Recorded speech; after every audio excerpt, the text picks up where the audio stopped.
ഞാൻ ഈ ഉയരെഴുത്തിന് വേണ്ടി ഇങ്ങോട്ട് വരുമ്പോൾ ഒരു പഴയല്ല ഒരു തനിമ സഹയാത്രികനെ കണ്ടായിരുന്നു. അപ്പം അദ്ദേഹം പറഞ്ഞ എനിക്കിതിൽ പങ്കെടുക്കണമെന്നുണ്ടായിരുന്നു, നല്ല ഇതൊക്കെയാണ്, പക്ഷേ ഇതൊക്കെ അവതരിപ്പിക്കുന്നത് തനിമക്കാർ തന്നെയാണല്ലോ, അതുകൊണ്ട് ഒരു മടി ഇങ്ങനെ പറഞ്ഞു. അപ്പം ഞാൻ പറഞ്ഞു, ഇത് ഒരു പഠന സഹവാസമാണ്. അപ്പോൾ ഈ വിഷയങ്ങളെക്കുറിച്ച് എല്ലാവർക്കും പഠിക്കാം, എല്ലാവർക്കും അവരവർക്ക് ഇപ്പോൾ പറയാനുള്ള സ്പേസ് ഉണ്ട്. ആരെങ്കിലും ഒരാൾ ഒരു വിഷയം അവതരിപ്പിക്കുന്നു, ബാക്കിയുള്ളവർക്കത് ഫുൾഫിൽ ചെയ്യാനുള്ള അവസരമുണ്ടാകും. അപ്പം ഞാനും ഇത് അവതരിപ്പിക്കുന്നുണ്ടല്ലോ. അപ്പോൾ പുള്ളി നമ്മളെ വില കുറച്ച് കാണുന്ന പോലെ ഇങ്ങനെ പറഞ്ഞതുകൊണ്ടാണ്. അപ്പോൾ ഞാൻ നിങ്ങളുദ്ദേശിച്ച് പറഞ്ഞതല്ല അത്. അപ്പോൾ അദ്ദേഹം തന്നെ വേറൊരു കാര്യം പറഞ്ഞു. ഞാനീ പറയുന്നതിൽ വേറൊരു കാര്യം ഉള്ളതുകൊണ്ട് പറയുകയാണ്. ഒരു സ്ഥാപനത്തിൽ പുള്ളി, ഞാനാണ് അവിടെ സ്ഥിരം പോകുന്നത്, അവർക്ക് എന്നെ മതി എന്ന് പറഞ്ഞു. അപ്പം ഞാൻ പറഞ്ഞു, തനിമയ്ക്ക് എന്ത് വേണം, തനിമയുടെ പ്രവർത്തകർ ആരൊക്കെയാണ് എന്തൊക്കെയാണെന്നൊക്കെ അറിയാവുന്ന ഒരു 3-4 പേര് തനിമയിലുണ്ട്. അവരൊക്കെ പ്ലാൻ ചെയ്തൊരു പരിപാടിയാണിത്. ഇതിന് പ്രത്യേകമായൊരു ലക്ഷ്യമുണ്ട്. എല്ലാം പഠിച്ച് ഒരാൾ വന്നൊരു സാധനം അവതരിപ്പിച്ച് അത് കേൾക്കലല്ല ഇവിടെ ഉദ്ദേശിക്കുന്നത് എന്ന് പറഞ്ഞു. അല്ല, അത് ഞാൻ അപ്പോൾ ആ ഒരു ദൗത്യത്തിൻ്റെ ഇതിലാണ് ഞാൻ നിൽക്കുന്നത്. അപ്പം നമ്മളുടെ ആളുകളെ തന്നെ നല്ല ബൂസ്റ്റ് ചെയ്യുന്ന രീതിയിലുള്ള കാര്യങ്ങളാണ് മുന്നോട്ട് പോകുന്നത്. ഞാൻ അവതരിപ്പിക്കുന്ന കുട്ടികളുടെ നാടകവേദിയാണ്. കുട്ടികളുടെ നാടകവേദിയിൽ നിലവിലുള്ള നാടക പ്രവർത്തനങ്ങൾ, സാധ്യതകൾ ആരായാൻ പറഞ്ഞിട്ടുണ്ട്, അത് നോക്കുന്നുണ്ട്. ഇപ്പം നിലവിൽ എങ്ങനെയൊക്കെയാണ്, എവിടെയൊക്കെയാണ് കുട്ടികളുടെ നാടകവേദിയുടെ ചലനങ്ങൾ, ഇതൊക്കെ ഉള്ള ഒരു ചെറിയൊരു അന്വേഷണമാണ് ഞാനിതിൽ ഉദ്ദേശിക്കുന്നത്. കൂടുതൽ കാര്യങ്ങൾ വിശദമായിട്ട് പറയുന്നില്ല, സമയപരിമിതിയും ഒക്കെ ഉണ്ട്. നാടകം കുട്ടികളെ സംബന്ധിച്ചിടത്തോളം അതൊരു കളിയാണ്. അവർക്കതൊരു അവരുടെ ജീവിതവും കൂടിയാണ്. കുട്ടികൾക്ക് അതൊരു കളിയാണെങ്കിലും അവർക്ക് അത് അവരുടെ ജീവിതമാണ് എന്നാണ് ഞാൻ കുട്ടികളുടെ നാടകത്തെക്കുറിച്ച് എൻ്റെ ഒരു ഇതിൽ കാണുന്നത്. ഈ നാടകത്തെ വളരെ ചെറിയ പ്രായം മുതലേ ഞാൻ എൻ്റെ അനുഭവങ്ങൾ, ഇതിലുള്ള റിസർച്ച് ഞാൻ 2 ദിവസം കൊണ്ടേ ഇത് ചെയ്തത്. റിസർച്ചൊന്നും ഞാൻ ചെയ്തിട്ടില്ല. എൻ്റെ അനുഭവങ്ങൾ, ഞാൻ കണ്ടിട്ടുള്ളത്, എനിക്കറിയാവുന്ന കാര്യങ്ങൾ മാത്രമാണ്. അതിനുള്ള സമയം കിട്ടിയിട്ടില്ല എനിക്ക്. അപ്പോൾ എൻ്റെ നാടകത്തിലേക്ക് കൈപിടിച്ച് ഉയർത്തിയ ആൾ ഇവിടെ ഉണ്ട്, SBM അലി, എൻ്റെ നാടക ഗുരുവാണ്. അത് ഞാൻ ചെറുതാണ്. അപ്പം ഞാനിങ്ങനെ ആലോചിക്കും, ഇങ്ങനെയൊക്കെയുള്ള നാടകം എഴുതണമെന്നൊക്കെ. പിന്നീട് നമ്മൾ ആ ഒരു ഇതിലേക്ക് വന്നതാണ്, സാധനങ്ങൾ പഠിച്ച്. അപ്പോൾ ഞാൻ മനസ്സിലാക്കി, കുട്ടികളുമായിട്ട് ഒരു കഥയൊക്കെ എഴുതുന്ന ഒരു ആളെന്ന രീതിയിൽ നമ്മളിങ്ങനെ വലിയ ഇതൊക്കെ ആയിട്ട് ഇങ്ങനെ നടന്നുകൊണ്ടിരിക്കുമ്പോൾ മലർവാടിയുടെ ബാലസംഘത്തിൽ എന്നെ പിടിച്ചിട്ട് എൻ്റെ ആ പേഴ്സണാലിറ്റി അങ്ങോട്ട് ഉടച്ച് മാറ്റി കുട്ടികളുടെ ഇതിലേക്ക് ആക്കി മാറ്റിയതാണ്. അങ്ങനെയാണ് ആ കുട്ടികളുമായിട്ടുള്ളത്. അപ്പം ഞാനിത് മനസ്സിലാക്കുന്നത്, കുട്ടികൾക്ക് ഒരു കളിയാണ് അത്. അവരുടെ ജീവിതം തന്നെ വെച്ചാണ് അവർ കളിക്കുന്നത്. അവരുടെ മാനസികവും ഭൗതികവുമായ വളർച്ചയ്ക്ക് നാടകത്തിന് പങ്കുണ്ട്. അവരുടെ സർഗാത്മകത ഉണർത്താൻ നാടകത്തോളം പറ്റുന്ന വേറൊരു മാധ്യമമില്ല. ഒരു വിദ്യാഭ്യാസ മാധ്യമമായിട്ട് നാടകത്തെ ലോകമെമ്പാടും അത് സ്വീകരിച്ചിട്ടുണ്ട്. വളരെയേറെ പ്രാധാന്യം ഈ നാടകത്തിന് വിദ്യാഭ്യാസത്തിൽ നടത്തിക്കൊണ്ടിരിക്കുന്നുണ്ട്. പേഴ്സണാലിറ്റി ഡെവലപ്മെൻറ്റിൻ്റെ ക്ലാസ്സുകളിൽ തന്നെ ഞാൻ തന്നെ ഇത് ചെയ്തിട്ടൊരു personality development through the theatre എന്നും പറഞ്ഞൊരു സാധനം ഞാൻ കോളേജുകളിലൊക്കെ അവതരിപ്പിച്ചിട്ടുണ്ട്. ഞാനിങ്ങനെ പതുങ്ങി ഇങ്ങനെയൊക്കെ പറയുന്ന ഇതിലെങ്കിൽ ചില സ്ഥലങ്ങളിലൊക്കെ ഞാൻ വളരെ ഇതായിട്ട്. അപ്പോൾ അന്ന് ഒരു കോളേജിൽ പ്രോഗ്രാമിന് പോയപ്പോൾ അവിടുത്തെ പ്രിൻസിപ്പൾ ചോദിച്ചു, നിങ്ങൾ ഒറ്റക്കാണോ വന്നതെന്ന് ചോദിച്ചു. ഞാൻ പറഞ്ഞു, അതെ, എനിക്കതിൻ്റെ കാര്യങ്ങൾ മനസ്സിലായില്ല. ഇവിടെ ഫ്രണ്ടിൽ വന്നിരുന്നപ്പോൾ ഭയങ്കര ബുദ്ധിജീവികളും വലിയ താടിയും ഇതൊക്കെ കേട്ട്. അപ്പോൾ എനിക്ക് ആകപ്പാടെയുള്ള ബലം ഈ മലർവാടി ബാലസംഘത്തിൻ്റെയാണ്. കുട്ടികളെ ട്രെയിൻ ചെയ്യാൻ കഴിയുന്നവൻ്റെ എത്ര വലിയ വമ്പന്മാരായാലും പ്രശ്നമില്ല എന്നുള്ളൊരു അടിസ്ഥാന പാഠമുണ്ട്. അപ്പോൾ ഈ സമഗ്രമായൊരു കലാരൂപമായ ഈ നാടകം അവരുടെ സർഗാത്മകത ഉണർത്താനും ഒക്കെ കഴിയും. അപ്പോൾ അത് മാത്രമല്ല, പ്രത്യേകത എന്ന് വെച്ചിട്ടുണ്ടെങ്കിൽ ഇപ്പോൾ ഏത് വലിയ ആളുകളെ വെച്ചിട്ട് എൻജിനീയർമാരെ, ഡോക്ടർമാരെ, ഏത് ട്രെയിനിങ് ഫീൽഡിലും അവിടെ കൊടുക്കുന്ന ഗെയിമൊക്കെ ഈ തിയേറ്റർ ഗെയിമാണ്. ഒരു നടനെ ഡെവലപ്പ് ചെയ്യാണ് നാടകവുമായിട്ട് ബന്ധപ്പെട്ട. അപ്പോൾ അതൊക്കെ അതിന് പേഴ്സണാലിറ്റി ഡെവലപ്മെൻറ്റുമായിട്ട് ചേർത്ത് വായിക്കുന്നത്. ആ ഗെയിമൊക്കെ ഈ തിയേറ്റർ ഗെയിമാണ്. അപ്പോൾ തന്നെ അത് അതിൻ്റെ സ്വീകാര്യത നമുക്ക് മനസ്സിലാകും. കുട്ടികളുടെ കളികൾ അവർ ജീവിക്കുന്നതാണെന്ന് പറയുമ്പോൾ നമ്മൾ ചെറിയ പ്രായത്തിൽ കുട്ടികളുടെ കളികൾ നമ്മൾ കണ്ടിട്ടുണ്ടാകും. കുട്ടികൾ സ്കൂളിലേക്ക് എത്തുന്നതിന് മുമ്പ് തന്നെ വീട്ടിൽ അവരുടെ ഉമ്മമാരെ അമ്മായിക്കളി എന്നൊക്കെ ഞങ്ങളൊക്കെ പറഞ്ഞിരിക്കണം. ഒരു തോർത്ത് സാരിയായിട്ട് ചുറ്റിയിട്ട് അവരുടെ ഉമ്മ പറയുന്നത് പോലെ വീട്ടിലെ പ്രകടനങ്ങൾ വളരെ കൗതുകമാണ്. നമ്മൾ മാറി ഒന്ന് ഇങ്ങനെ വാച്ച് എത്ര നേരം നോക്കിയിരുന്നാലും നമുക്ക് ഒരു ബോറടിക്കില്ല. അവർ അത് ഇത് ചെയ്യും, ഭയങ്കര ഓർഡർ ചെയ്യണം. അപ്പോഴൊക്കെ അവരുടെ ക്യാരക്ടർ ചേഞ്ചിങ്ങും അതും ഇതും അഭിനയം വരെ ആരും പഠിപ്പിക്കണ്ട. ഈ ശരിക്കും കുട്ടികളെ അഭിനയം പഠിപ്പിക്കരുതെന്നാണ് പറയുന്നത്. അപ്പോൾ ഇവരിങ്ങനെ അത് ഇത് ചെയ്യുന്നൊക്കെ പറഞ്ഞ് ഇവരുടെ ആ ആക്ടിങ് കാണിക്കും. പിന്നെ സ്കൂളിലേക്ക് പോയി കഴിഞ്ഞാൽ അവരുടെ ഏറ്റവും വലിയ റോൾ മോഡലായിട്ട് വരുന്ന ടീച്ചർമാരെ അവരവതരിപ്പിക്കും. ടീച്ചർ ക്ലാസ്സിൽ വയ്ക്കും, എന്താണ് അതങ്ങനെ ആ വോയിസ് ചേഞ്ചും അവരുടെ ആ ഭാവമൊക്കെ പെട്ടെന്ന് അങ്ങോട്ട് ചേഞ്ച് ആവുകയാണ്. അവിടെ എനിക്ക് അത് ഈ ടീച്ചർ എന്തൊക്കെ കാണിക്കണോ അതേ ഇതുപോലെ ഇവരുടെ അഭിനയം. അപ്പോൾ കുട്ടികളെയൊക്കെ കളിക്കാനുള്ള ഇതിൻ്റെയൊക്കെ ബേസായിട്ടുള്ളത് കളിക്കാനുള്ള സ്പേസ് അവർക്ക് ഉണ്ടാക്കി കൊടുക്കുക എന്നുള്ളതാണ്. അപ്പോൾ അതിന് പ്രത്യേകമായ സ്ക്രിപ്റ്റൊന്നും ഇല്ലാണ്ട് ഇവരെങ്ങനെ പോകും എന്നുള്ള രീതിയിലുള്ള ആ സ്പേസ് നമുക്കവർക്ക് അവതരിപ്പിക്കലാണ്. ലോകത്ത് ഒരു കുട്ടിയേ ഉള്ളൂ, ആ കുട്ടിയുടെ പേര് കുട്ടികളെന്നാണ് എന്നൊരു പ്രശസ്തനായ ഇംഗ്ലീഷ് നാടകകൃത്ത് പറഞ്ഞിട്ടുണ്ട്. എഡ്വേർഡ് സ്റ്റീച്ച് എന്ന് പറയും. ലോകത്ത് ഒരൊറ്റ കുട്ടിയേ ഉള്ളൂ, ആ കുട്ടിയുടെ പേര് കുട്ടികളെന്നാണ്.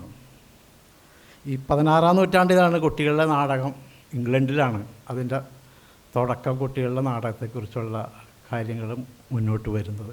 അതും ഈ രാജഗൃഹങ്ങളിൽ ആ കൊട്ടാരത്തിൻ്റെ ആ ഇതിൽ വെച്ചിട്ട് ഉള്ള ആൾക്കാർ അതും ട്രെയിൻ ചെയ്യുന്നതെന്ന് വെച്ചിട്ടുണ്ടെങ്കിൽ ഈ കൊയർ ക്രൈസ്തവ പള്ളികളിലൊക്കെ കൊയർ പാട്ട് സംഘങ്ങളുണ്ടല്ലോ, അതിൻ്റെ കൂടെ തന്നെയാണ് ഈ ഗ്രൂപ്പ് വർക്ക് ചെയ്യുന്നത്. അതിനവിടെ പറയുന്ന കുട്ടികളുടെ ചാപ്പൽസ് ഓഫ് ചിൽഡ്രൻസ് എന്നാണ് പറയുന്നത്. കുട്ടികളുടെ ചിൽഡ്രൻസ് ഓഫ് ചാപ്പൽ.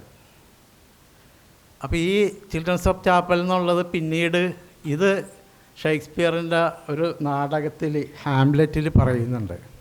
അതിലൊരു സെക്കൻഡ് പാർട്ടിലേതോ ഇതിലും ഹാംലെറ്റിനോട് അവിടെ പുറത്ത് ഒരു നാടക സംഘം വന്നിട്ടുണ്ട്.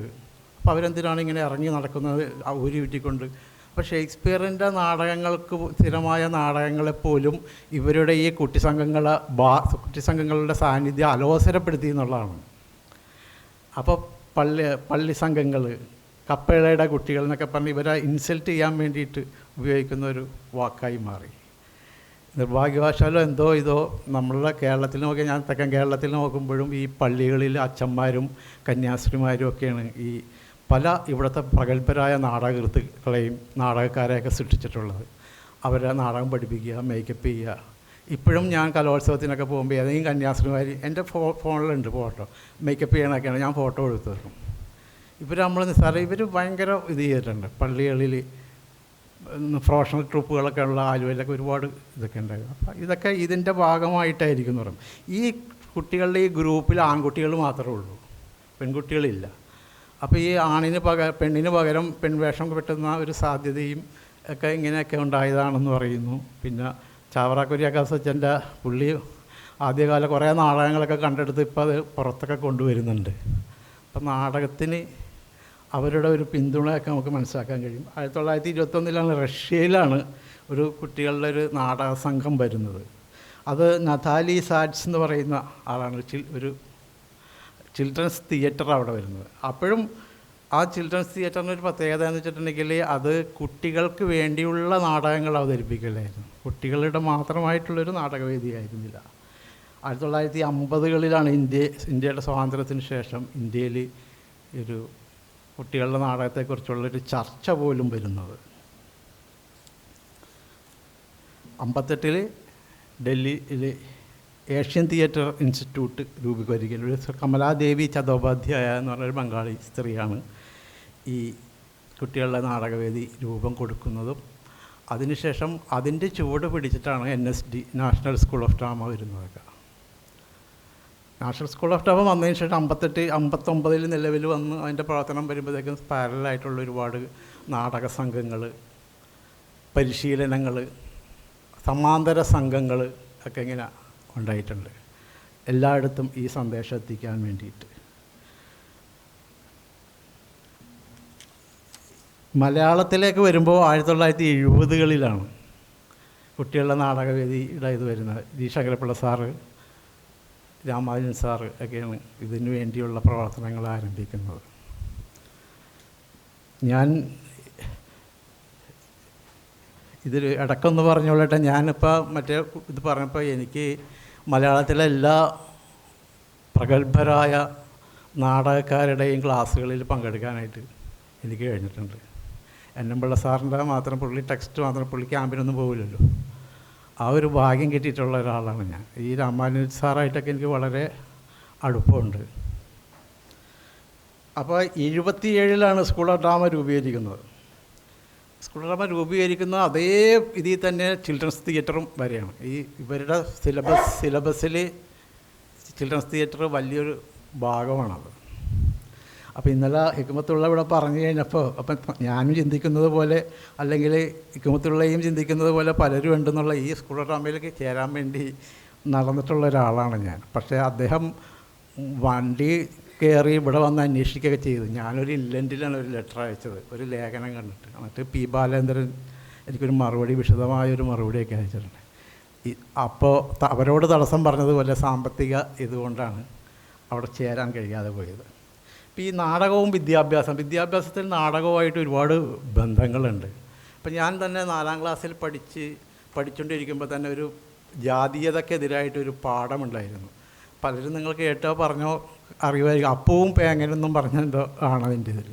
അപ്പവും പേങ്ങനും, പേങ്ങൻ താഴ്ന്ന ജാതിക്കാരനും അപ്പു ഉയർന്ന ജാതിക്കാരനും. അവർ തോളി കൈയിട്ട് വീട്ടിലേക്ക് വരുമ്പോൾ മുത്തശ്ശി നീ ആരുടെ തോളിലാണ് കൈയിട്ടേക്കണം, അതാണ് ഇതാണെന്നൊക്കെ പറഞ്ഞ് പ്രശ്നങ്ങൾ ഇങ്ങനെ ഉണ്ടാവുകയാണ്. അപ്പോൾ ഇവർ ഞാൻ ഒരുമിച്ച് പഠിക്കുന്ന ആളാണ്, എൻ്റെ കൂടെ പഠിക്കുന്നു, ഞങ്ങൾ ഒരുമിച്ച് ഭക്ഷണം കഴിക്കുന്നു, കൈ ഇട്ടുകൊണ്ട് എന്താ വിഷയം എന്നൊക്കെ പറഞ്ഞ് അമ്മയായിട്ടുള്ള മുത്തശ്ശിയായിട്ടുള്ളത് അമ്മ വന്ന് അപ്പം ഞാൻ പോവുകയാണ് എന്ന് പറഞ്ഞ് ഇവർ രണ്ടുപേരും പോകുന്നു. അമ്മ അവന് വേണ്ടാത്ത വീട് എനിക്ക് വേണ്ടാന്ന് പറയണം, അമ്മ ഇറങ്ങിപ്പോകുന്നു. അപ്പോൾ മുത്തശ്ശി എല്ലാവരും വിളിക്കുകയാണ്. അങ്ങനെ ഒരു ഇതിലായിട്ടുള്ളൊരു ജാതീയത പഠിപ്പിക്കാൻ വേണ്ടിയിട്ടുള്ളൊരു പാഠമാണത്. പക്ഷേ ഇന്നും ഞാനിത് ഓർക്കുന്നതും എൻ്റെ ജീവിതത്തിൽ എൻ്റെ ഇതിലൊക്കെ എന്നെ സ്വാധീനിച്ചിട്ടുള്ള ഞാനതിൽ ഈ അപ്പുമായിട്ട് അഭിനയിച്ചതുകൊണ്ടാണ്. അത് വെറുതെ ഒരു പാഠമായിട്ട് പറഞ്ഞു പോവുകയാണെങ്കിൽ എത്രമാത്രം എഫക്റ്റ് ആവും എന്നുള്ളത് ആലോചിച്ചു. ഇത് ഞാൻ സ്വന്തം എൻ്റെ അനുഭവം തന്നെ ഞാൻ ഈ പറയുകയാണ്. ഇപ്പോഴും ഞാൻ എൻ്റെ ഒരു ഇതിൽ ഞാൻ ഈ ജാതിയ ഇതൊന്നും ഞാൻ കാണാറില്ല. ഞാൻ ആരെയും കെട്ടിപ്പിടിക്കുക ഇത് ആരെ അകത്തി ഇത് കാണാറില്ല. ഇതൊക്കെ ഇതിൻ്റെ ഒരു എഫക്റ്റാണെന്ന് പറയാൻ വേണ്ടി പറയുന്നത്. ക്ലാസ് റൂമിലെ നാടകത്തിൻ്റെ ഇത് ഇപ്പോഴും ആ ഇതിൽ ഷേർലി സോമസുന്ദരം എറണാകുളം കാക്കനാട് നവോദയ വിദ്യാലയത്തിലൊക്കെ പുള്ളിക്കാരത്തി ഈ ഇത് തന്നെ തിയേറ്റർ ക്ലാസ് റൂമായിട്ട് സെപ്പറേറ്റായിട്ട് പ്രവർത്തിക്കുന്നുണ്ട്. അതൊക്കെ ഇപ്പോഴും പല സ്കൂളുകളിലും പല സ്ഥലത്തൊക്കെ നടക്കുന്നുണ്ട്.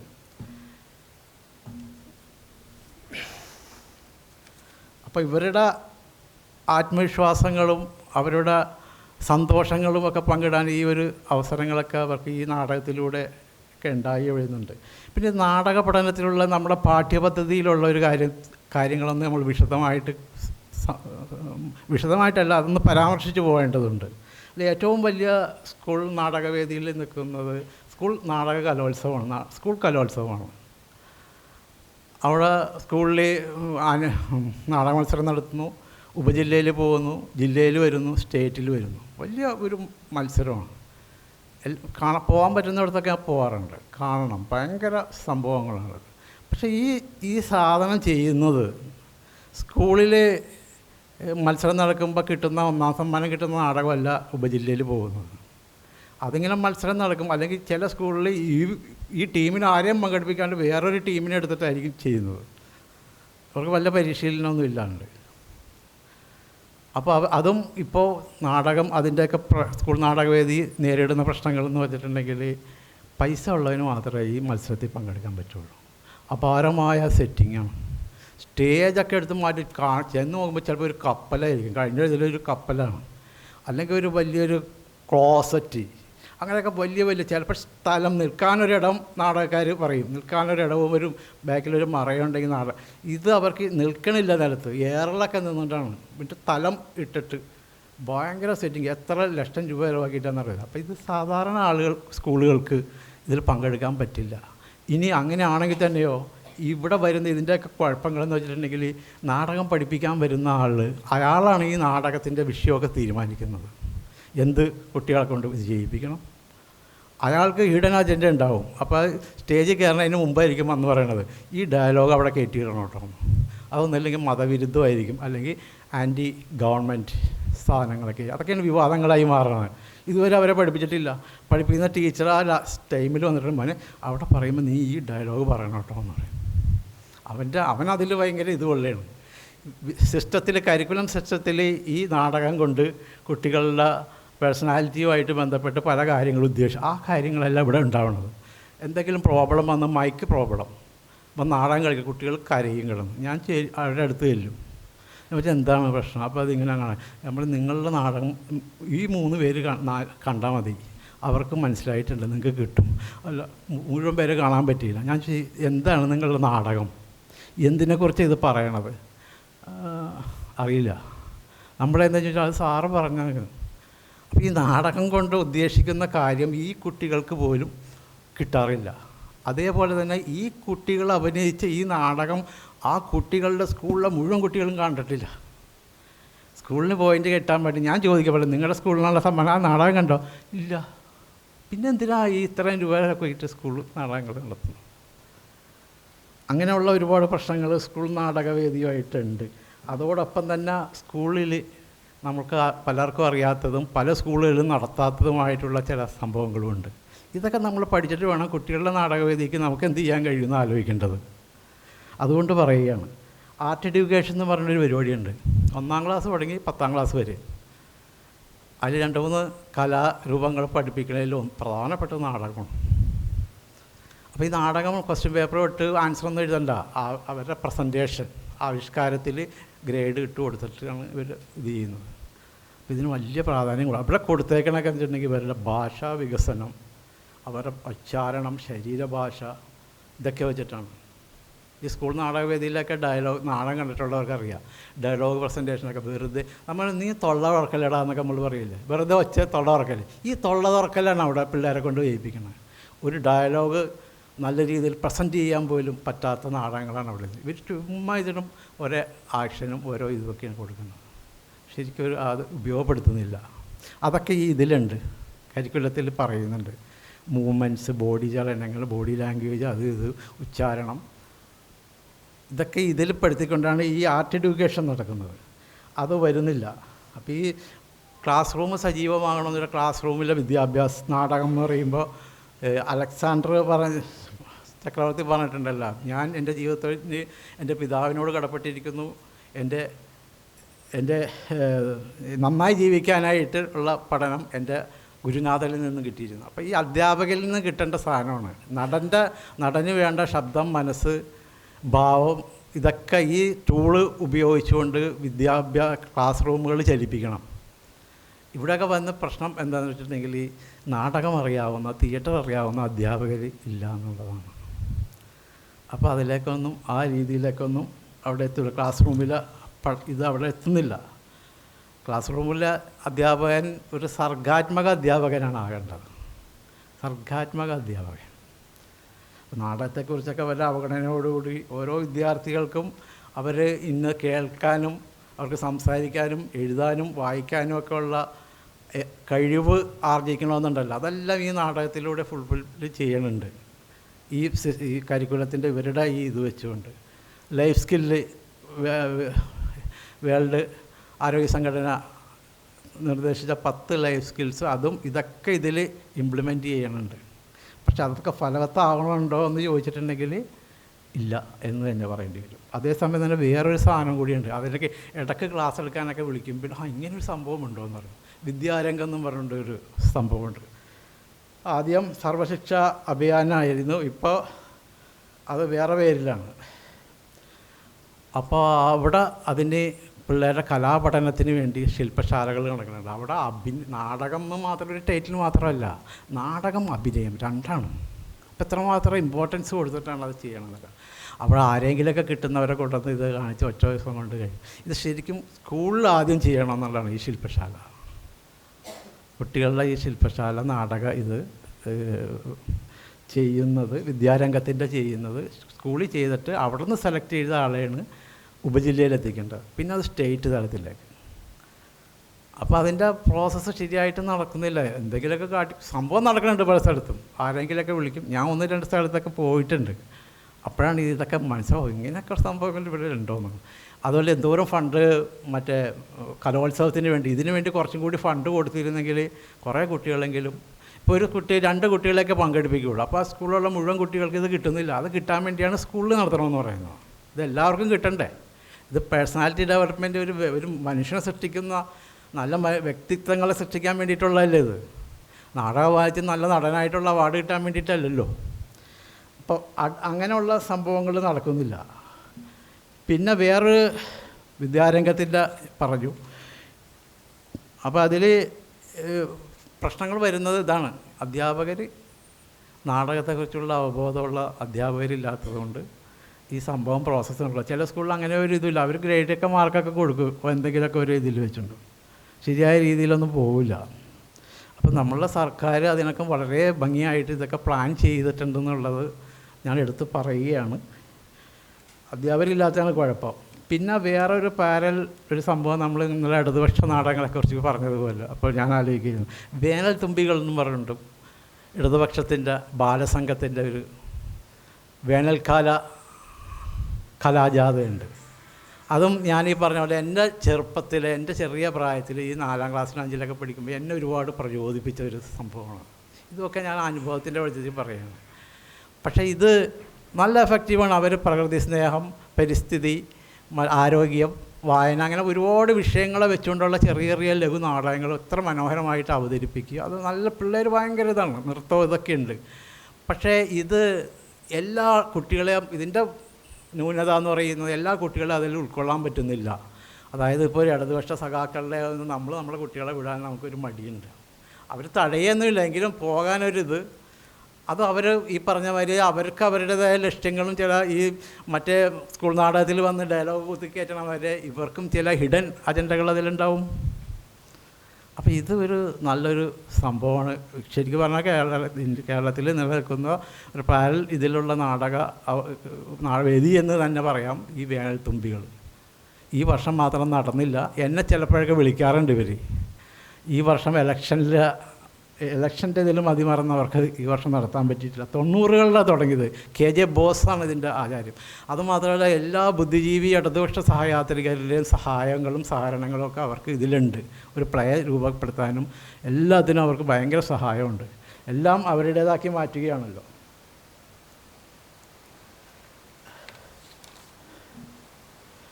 പിന്നെ പെട്ടെന്ന് ഇതിലേക്ക് പോവുകയാണ്. ഈ നമ്മൾ മൂല്യാധിഷ്ഠിത വിദ്യാഭ്യാസം എന്ന് പറയുന്നത് പോലെ മൂല്യാധിഷ്ഠിത കലാപ്രവർത്തനങ്ങളും ഭാഗത്ത് നാടകത്തിൽ തന്നെ നമ്മൾ സാരോപദേശ ഗുണപാഠ കഥകളൊക്കെ വെച്ചുകൊണ്ട് ചെറിയ ചെറിയ ആവിഷ്കാരങ്ങളൊക്കെ ഇത് വരുമ്പോൾ കുട്ടികൾക്കത് ഉൾക്കൊള്ളാൻ കഴിയും പെട്ടെന്നത്. ഞാൻ നേരത്തെ പറഞ്ഞതുപോലെ അവർക്ക് ഈ കഥകളിൽ ഇതിൽ വെച്ചുകൊണ്ട് ഇപ്പോൾ ഗാന്ധിജിയുടെ ചരിത്രത്തിലും ഗാന്ധിജി പറയാറുണ്ട്, ഹരിശ്ചന്ദ്ര നാടകം അദ്ദേഹം കണ്ടതുകൊണ്ടും പിന്നെ ശ്രാവണൻ്റെ കഥ ഉണ്ടല്ലോ, ആ 2 കഥകളിലെ നാടകം പുള്ളി കണ്ടതുകൊണ്ട് പുള്ളിക്ക് മാറ്റമുണ്ട്. പുള്ളി അഭിനയിച്ചിട്ടുണ്ടെന്നാണ് പറയണത്. ഹരിശ്ചന്ദ്രനായിട്ട് ഗാന്ധിജി അഭിനയിച്ചിട്ടുണ്ട്. അപ്പോൾ അതുകൊണ്ട് പുള്ളിയുടെ ഈ സത്യത്തോടുള്ള പുള്ളിയുടെ ആഭിമുഖ്യം വളരാനായിട്ട് ഇത് സഹായിച്ചിട്ടുണ്ടെന്നാണ് പറയുന്നത്. അപ്പോൾ ഈ മൂല്യാധിഷ്ഠിതമായിട്ടുള്ള ഇത്തരം കഥകളൊക്കെ വെച്ചുകൊണ്ട് നാടകാവിഷ്കാരങ്ങൾ നടത്തുമ്പോൾ അത് വലിയ എഫക്റ്റാണ് ഉണ്ടാകുന്നത്. മൂല്യാധിഷ്ഠിത വിദ്യാഭ്യാസത്തിൻ്റെ ഇതിൽ വെച്ച് പറയുമ്പോൾ ഇത് പറയാമെന്ന് വെച്ചിട്ടുണ്ടെങ്കിൽ ഇത് ഞാനൊരു വാല്യൂ എഡ്യൂക്കേഷൻ ആൻഡ് സ്പിരിച്വാലിറ്റി എന്ന് പറഞ്ഞൊരു MSc ഡിഗ്രി ചെയ്തിട്ടുണ്ട്. അത് കേരളത്തിലധികം പേര് ചെയ്യാത്തൊരു സാധനമാണത്. അത് നമ്മളെപ്പോലെയുള്ള അതായത് ഇസ്ലാം ബേസുള്ള ആൾക്കാർ ആ ഡിഗ്രി ചെയ്യുകയാണെങ്കിൽ ഭയങ്കര എഫക്റ്റായിരിക്കും. അത് ഞാൻ പിന്നീട് പറയാം അതേക്കുറിച്ച്.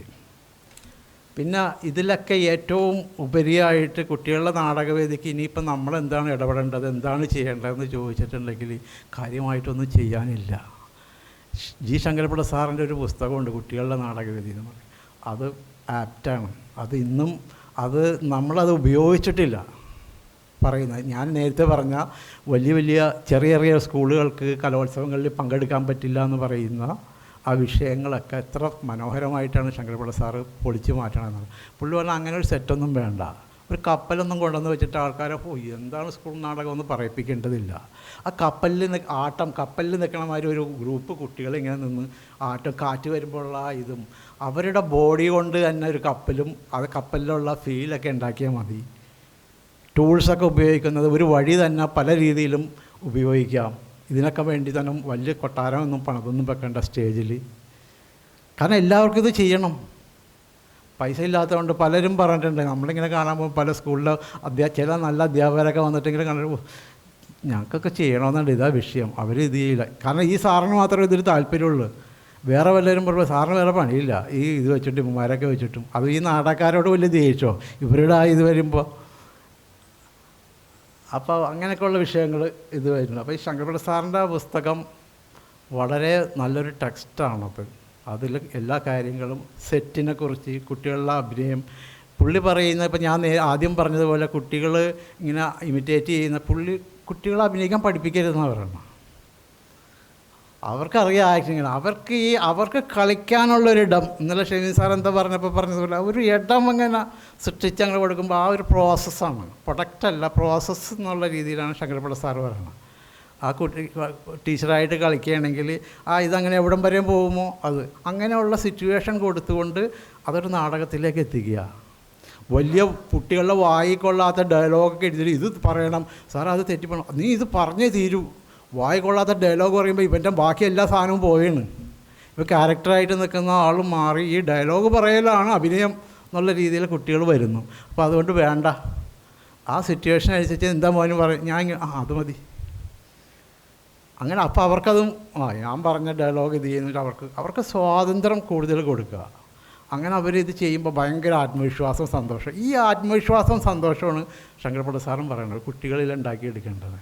നമ്മൾ ഇവരുടെ ക്യാരക്ടർ ബിൽഡിങ്ങാണ് ഉദ്ദേശിക്കുന്നത്. അതിലൊരു വലിയൊരു നാടകം കണ്ടിട്ട് കുറേയൊക്കെ ഇത് വേണ്ടി അവരുടെ ഉള്ളിൽ ഉള്ള സാധനങ്ങൾ ഇങ്ങനെ കണ്ടെത്തിയെടുക്കുക. അവരുടെ സ്വാഭാവികത, അവരുടെ നിഷ്കളങ്കതയൊക്കെ നമ്മളിങ്ങനെ പൊക്കിയെടുക്കലാണ് ഒരു കുട്ടിക്ക് നമുക്ക് കൊടുക്കാൻ പറ്റുന്ന ഏറ്റവും വലിയ കാര്യം എന്നാണ് ശങ്കരപ്പിള്ള സാർ അതിൽ പറഞ്ഞു വെക്കുന്നത്. ആ രീതിയിൽ ഇപ്പം എല്ലാ പ്രവർത്തനം സ്കൂൾ നാടക മത്സരത്തിലൊന്നും വരണമെന്നില്ല, ഏത് സ്കൂളിനും ഇത് ചെയ്യാം പ്രാക്ടിക്കലായിട്ട്. നമ്മൾ കുട്ടികളുടെ ഡെവലപ്മെൻറ്റാണ്. നമ്മൾ എല്ലാവർക്കും വിദ്യാഭ്യാസം കൊടുക്കുന്ന, എല്ലാവർക്കും ഉദ്യോഗം കിട്ടി എല്ലാവരും ഡോക്ടർ എഞ്ചിനീയർമാരും ആയി മാറാൻ പറ്റുമോ? എല്ലാവരും ഡോക്ടറായാലുള്ള അവസ്ഥ ഒന്ന് ആലോചിച്ച് നോക്കിയേ. അപ്പോൾ അത് ഓരോ ക്യാരക്ടർ ആയിട്ടിങ്ങനെ മാറിക്കൊണ്ടിരിക്കും. അപ്പോൾ ഈ എല്ലാവർക്കും വേണ്ട ചില സാധനങ്ങളുണ്ട്. മനുഷ്യനാകുക എന്നുള്ള ഒരു ഇതിലേക്ക്, നല്ലൊരു വ്യക്തികളായി മാറുക എന്നുള്ളത്, കൾച്ചർ, ഒരു സമൂഹത്തിൻ്റെ ഡെവലപ്പിംഗ്. അപ്പോൾ അതിന് വേണ്ടിയുള്ള ശ്രമങ്ങളാണ് ഇതുണ്ടാവുന്നത്. അതിൽ പറയുന്നതിന് ആവിഷ്കാരമാണ് പ്രാധാന്യം, അഭിനയത്തിനല്ല എന്നുള്ളതാണ്.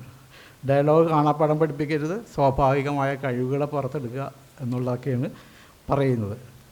സെറ്റിനൊക്കെ എതിരാണ് പുള്ളി. നാടകം കളിച്ച് കിട്ടുമ്പോൾ കുട്ടികൾക്ക് കിട്ടേണ്ട സന്തോഷമാണ് പ്രധാനമായിട്ട് ഇത് ചെയ്യുന്നത്.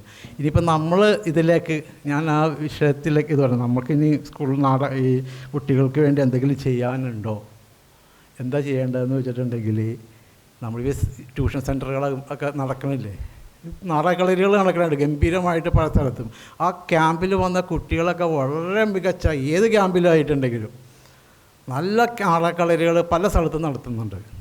അപ്പം അതുപോലെയുള്ള നാടകക്കളരികൾ നടത്തിക്കൊണ്ട് ഈ കുട്ടികൾക്ക് കിട്ടാത്ത സാധനങ്ങൾ അത് പകർന്നു കൊടുക്കുക എന്നുള്ളതാണ് നമുക്ക് ചെയ്യാം. യഥാവിധി പകർന്നു കൊടുക്കുക എന്നുള്ളത് സ്വതന്ത്ര സംഘടന, ഈ സംഘടനകൾ നമുക്ക് ഗ്രാമസഭകൾക്ക് ചെയ്യാൻ പറ്റും. ഈ സിലബസ് ഉണ്ട്, ഇത് കുട്ടികൾക്ക് യഥാവിധി പകർന്നു കൊടുത്താൽ മതി. അത് ഏതെങ്കിലും നാടക പ്രവർത്തകർക്കൊക്കെ കഴിയുന്ന കാര്യങ്ങളാണ്. കുട്ടികളുടെ നാടകവേദി ഒരു കലയല്ല, അത് നാളത്തെ പൗരന്മാരെ വാർത്തെടുക്കാനുള്ള ഒരു വിദ്യാലയമാണെന്നാണ് പറയുന്നത്. ഇതൊരു കല മാത്രമായിട്ട് കാണാതെ ഇതൊരു വിദ്യാലയമാണ് ഈ നാടകം. ആ രീതിയിലേക്ക് കൊണ്ടുവരുവാനുള്ള പ്രവർത്തനങ്ങളിൽ സഹായിക്കുക എന്നുള്ളതാണ്. അതേപോലെ തന്നെ പ്രൊഡക്റ്റ് എന്നുള്ളൊരു നാടകം കുട്ടികളെ കൊണ്ട് ഞങ്ങളൊരു നാടകം ചെയ്യിച്ചു എന്നല്ല, ഒരു നാടകത്തിൻ്റെ ഭാഗമാകാൻ അവർക്ക് കഴിഞ്ഞു. ആ പ്രോസസ്സിൽ അവരുണ്ടായിരുന്നു എന്നുള്ളത് മനസ്സിലാക്കണം.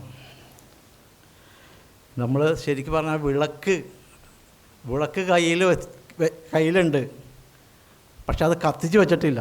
അത് നേരെ ചൊവ്വേ കത്തിച്ച് വെക്കാത്തതാണ് നമ്മുടെ കുഴപ്പം. നമ്മുടെ കയ്യിൽ എണ്ണയുണ്ട്, വിളക്കുമുണ്ട്. ഒന്ന് കത്തിക്കലോ സ്പാർക്ക് ചെയ്ത് കൊടുക്കുക, ആ ഒരു ദൗത്യം മാത്രമേ ഉള്ളൂ ഇത്. ആ ദൗത്യം ചെയ്യാമെന്ന് വെച്ചാൽ നമുക്ക് പാരലായിട്ട് പലതും ചെയ്യാൻ കഴിയും. അതോടൊപ്പം തന്നെ സർക്കാർ തലത്തിലൊക്കെ നമുക്ക് സ്വാധീനം ചെലുത്തിക്കൊണ്ട് ഇപ്പോൾ ഇത് ഓരോ ഇതിൽ UP-യിൽ പഠിപ്പിക്കണമെങ്കിൽ അത് വേണം, കിറ്റ് എന്നൊക്കെ പറയില്ല, ഓരോ കാര്യങ്ങൾ പറയുന്നത് പോലെ ഈ തിയേറ്റർ ബേസ്ഡുള്ളൊരു സർട്ടിഫിക്കറ്റ് കോഴ്സ് ഏതെങ്കിലും വെച്ചിട്ട് അത് അധ്യാപകർക്ക് നിർബന്ധമാക്കണം. അതിനുവേണ്ടി കോഴ്സ് ചെലുത്താനായിട്ട് നമ്മൾ പോലെയുള്ള സംഘടനകൾക്ക് കഴിയും. അപ്പോൾ കുറച്ചെങ്കിലും നാടകാവബോധം ടീച്ചർമാർക്ക് ഉണ്ടാകും. അത് അവർക്കും രക്ഷയാണ്, അവരുടെ കുടുംബജീവിതത്തിനും രക്ഷയാണ്. ഗ്രഹങ്ങളിലൊക്കെ എന്തോരം നാടകങ്ങളാണ് നടന്നുകൊണ്ടിരിക്കുന്നത്. അവിടെയൊക്കെ ഭയങ്കര സൂത്രത്തിൽ രക്ഷപ്പെട്ടു പോകും. ഞാനൊരിക്കലും ഒരു നാടക ക്യാമ്പ് കഴിഞ്ഞ് വരുമ്പോഴേ, നാടക ക്യാമ്പ് ഒരു കാഞ്ഞിരപ്പള്ളിയിൽ വരെ എത്തി. ഇങ്ങോട്ട് വരെ ഈരാറ്റോട്ടൊക്കെ ഉള്ള വണ്ടി കിട്ടാൻ പാടാം. അവസാനം ഒരു കാറ് വന്ന് നിർത്തി. എന്നിട്ട് പറഞ്ഞു പേട്ടൊക്കെ കാണാമെന്ന് വെച്ച് കയറി. അപ്പോൾ നല്ല ജനം, നമ്മൾ ഈ ഡോക്ടർ സാറിനെ പോലെയൊക്കെ ഒരു പയ്യ. അപ്പം ഞാൻ വളരെ ഇതായിട്ട് എവിടെ പോകുന്നത് ചോദിക്കില്ലേ എന്ന് ഞാൻ സത്യം പറയുന്നത്. നാടകത്തിന് പോയെന്ന് പറഞ്ഞാൽ നമ്മൾ ഇത് ചെയ്ത് കാണുമല്ലോ. അപ്പം ഇങ്ങനെ ഞാനത് പറയാതെ ഇങ്ങനെ ഓരോന്നിങ്ങനെ സംസാരിച്ച് കഴിഞ്ഞപ്പോൾ അവസാനം നാടകത്തിലേക്ക് എത്തി. അപ്പോൾ പുള്ളി പറയുന്നത്, ഞാൻ എൻജിനീയറാണ്, ഞാൻ എൻ്റെ ജീവിതത്തിൽ എൻ്റെ പ്രൊഫഷനിൽ ഞാൻ ഷൈൻ ചെയ്യുന്നത് ഞാൻ ഈ നാടകത്തിൽ അഭിനയിച്ചത് കൊണ്ടും നാടക ക്യാമ്പിലൊക്കെ പോയതുകൊണ്ടാണ്. ഭയങ്കര കമാൻഡിങ്, അവിടെ ഒരു സൂപ്പർവൈസ് ചെയ്യാനും അതും ഇതിനുമൊക്കെ ആയിട്ട് ഭയങ്കര കഴിവ് കിട്ടിയത് ഈ നാടകമാണ് എന്നെ രക്ഷിച്ചതെന്നാണ്. അപ്പോൾ എനിക്ക് വലിയ സന്തോഷമായി നമ്മൾ ചെയ്ത ദൗത്യത്തിൻ്റെ ഇതിൽ. അപ്പോൾ ഇത് വലിയൊരു ഭയങ്കര ഫാക്റ്റാണ്, ഭയങ്കര സാധനമാണത്. അതിൻ്റെ സാധ്യതകൾ മനസ്സിലാക്കുക എന്നുള്ളതാണ്. ഇപ്പോൾ ഏറ്റവും കൂടുതൽ കൗൺസിലിങ്ങിന് വരുമ്പോൾ തന്നെ പിന്നെ അമ്മയും മക്കളും വീട്ടിൽ പാരൻസായിട്ടുള്ള വിഷയത്തിൽ വരുമ്പോൾ ആ പെൺകുട്ടിയെ വന്നിട്ട് അമ്മയെ ഭയങ്കര ചീത്ത പറയുന്നത്. കൗൺസിലർ ശരിയാണ്, അവളുടെ കൂടെ നിൽക്കുക എന്നുള്ളതാണ്. അപ്പോൾ ഇത് കൗൺസിലിങ് അങ്ങനെയാണല്ലോ. ശരി, മോള് പറഞ്ഞു ശരി, അമ്മ എങ്ങനെയാണ്, മോള് ഇവിടെ ഇരിക്കും. അടുത്ത ആൾ ഇതൊക്കെ ചെയ്ത് എന്നിട്ട് 2 ചെയർ ഇട്ടിട്ട്, ഇത് മോളുടെ ചെയറാണിത്, ഇത് അമ്മയുടെ ചെയറാണ്. ഈ മോളെ പിടിച്ചിട്ട് അമ്മയുടെ ചെയറിൽ ഇരുത്തിയാണ്. എന്നിട്ട് ഈ വിഷയം ചർച്ച ചെയ്യുമ്പോൾ ഈ കുട്ടി പറയുന്നത് അമ്മ പറഞ്ഞതിലും കടുത്ത ഭാഷയിലാണ് ഈ പെൺകുട്ടിയെ വിമർശിക്കുന്നത്. അപ്പോൾ ഇത് കേൾക്കുമ്പോൾ ഇത് പ്രാക്ടീസ്, നിങ്ങൾക്ക് ഇതുള്ള ആളുകൾക്ക് ഇത് പ്രാക്ടീസ് ചെയ്ത് നോക്കാവുന്നതാണ്. അപ്പോൾ പറഞ്ഞു, ഞാൻ അമ്മയല്ലേ, എനിക്കങ്ങനെ പറയാൻ പറ്റൂ എന്ന്. ഈ അമ്മയെക്കുറിച്ച് പരാതി പറഞ്ഞ കുട്ടി പോലും പറയുന്ന കൗൺസിലിംഗ് സെൻറ്ററുകളിലെ മുറികളിൽ സംഭവിക്കുന്നുണ്ട്. ഇതൊക്കെ ഡ്രാമയുടെ ഒരു അപാരമായ ഒരു പവറാണ്. അമ്മ എന്നുള്ള ആക്ഷൻ പറയുമ്പോൾ ക്യാരക്ടർ ആവണമെന്ന് പറയുന്ന ഇതുപോലെ പെട്ടെന്ന് അമ്മയല്ലേ ഞാൻ, എനിക്ക് അമ്മ എങ്ങനെ അനുവദിക്കാൻ പറ്റുമോ ഈ കുട്ടിയെ ഇങ്ങനെ ഇത് ചെയ്യാനുള്ളത്. അപ്പോൾ നമ്മുടെ അകത്തളങ്ങളിലും വീടുകളിലും ഭാര്യ ഭർത്താവ് ബന്ധങ്ങളൊക്കെ ഡ്രാമയുണ്ട് പലതും. കുറച്ചും കൂടി അത് പഠിച്ചിരുന്നിട്ടെങ്കിൽ കുറച്ച് നല്ല രീതിയിൽ പ്രയോഗിക്കാമായിരുന്നു എന്ന് തോന്നുന്നു. അപ്പോൾ ആ രീതിയിൽ ചെയ്യാനാണ് നമുക്ക് കഴിയുള്ളൂ. സാധനമുണ്ട്, വിളക്കുണ്ട്, നമ്മുടെ കയ്യിൽ എണ്ണയുണ്ട്, അതൊന്ന് കത്തിച്ച് വെക്കാനുള്ള കുറേ ഗ്രൂപ്പുകളും സംഘങ്ങളും ഒരു തിയേറ്റർ വർക്ക്ഷോപ്പ്, കുറച്ച് കുട്ടികൾക്ക് സ്കൂളിൽ കിട്ടാത്ത സാധനങ്ങൾ നമ്മൾ പകർന്നു കൊടുക്കുക എന്നൊക്കെ ഉള്ളതാണ്. ഞാൻ അവസാനിപ്പിക്കുകയാണ്. അഗസ്റ്റോ ബോയൽ എന്ന് പറയുന്ന ഒരു പ്രശസ്ത അമേരിക്കൻ നാടകകൃത്തിൻ്റെ ഒരു വാചകം പറഞ്ഞുകൊണ്ട് ഞാൻ ആദ്യം പറഞ്ഞത് എൻ്റെ വാചകമാണ്, അവസാനിപ്പിക്കുന്നത് വേറൊരാളുടെ വാചകത്തോടു കൂടിയാണ്. നാടകം ഒരറിവിൻ്റെ രൂപമാണ്. അത് സമൂഹത്തെ പരിവർത്തനം ചെയ്യുന്നതിനുള്ള ഒരു ഉപാധിയായിരിക്കണം. അങ്ങനെയാകാനും നാടകത്തിന് കഴിയും. ഉപാധിയായിരിക്കണം എന്ന് പറയുന്നത് അങ്ങനെ ആകണമെന്ന് മാത്രമല്ല, അങ്ങനെയാകാനും നാടകത്തിന് കഴിയും.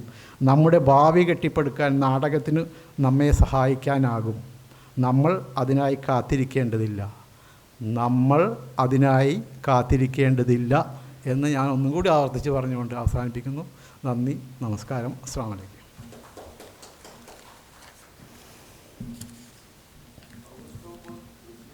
ബ്രസീലിനാണ്. ഓക്കെ.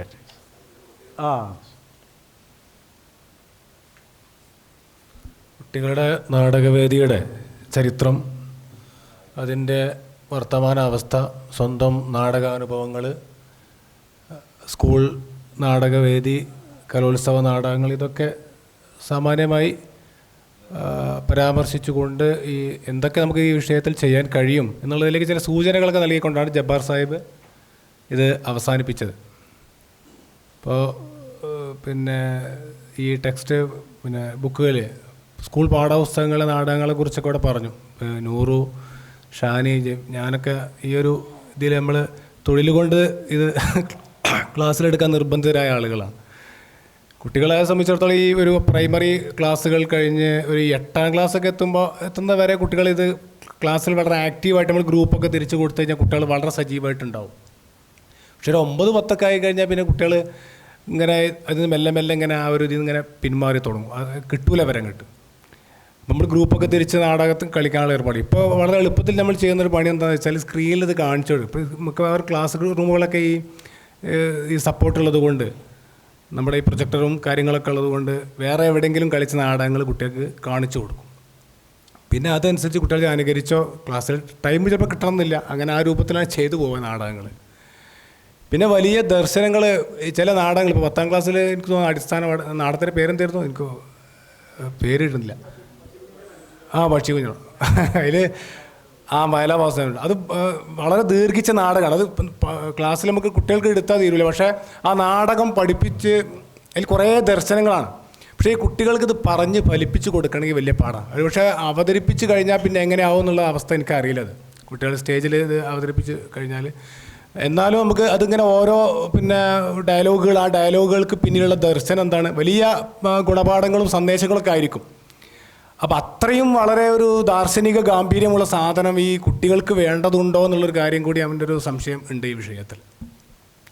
പിന്നെ ഈ പിന്നെ സ്കൂൾ നാടകവേദിക്ക് നല്ല അതേസമയം തേൻകനി എന്നുള്ള, അതായിരുന്നു തേൻകനി, അതന്നെ, അതൊക്കെ പിന്നെ കുറച്ചുകൂടി നമുക്കൊരു നല്ല രസകരമായിട്ട് ചെയ്യാവുന്ന കുട്ടികൾ.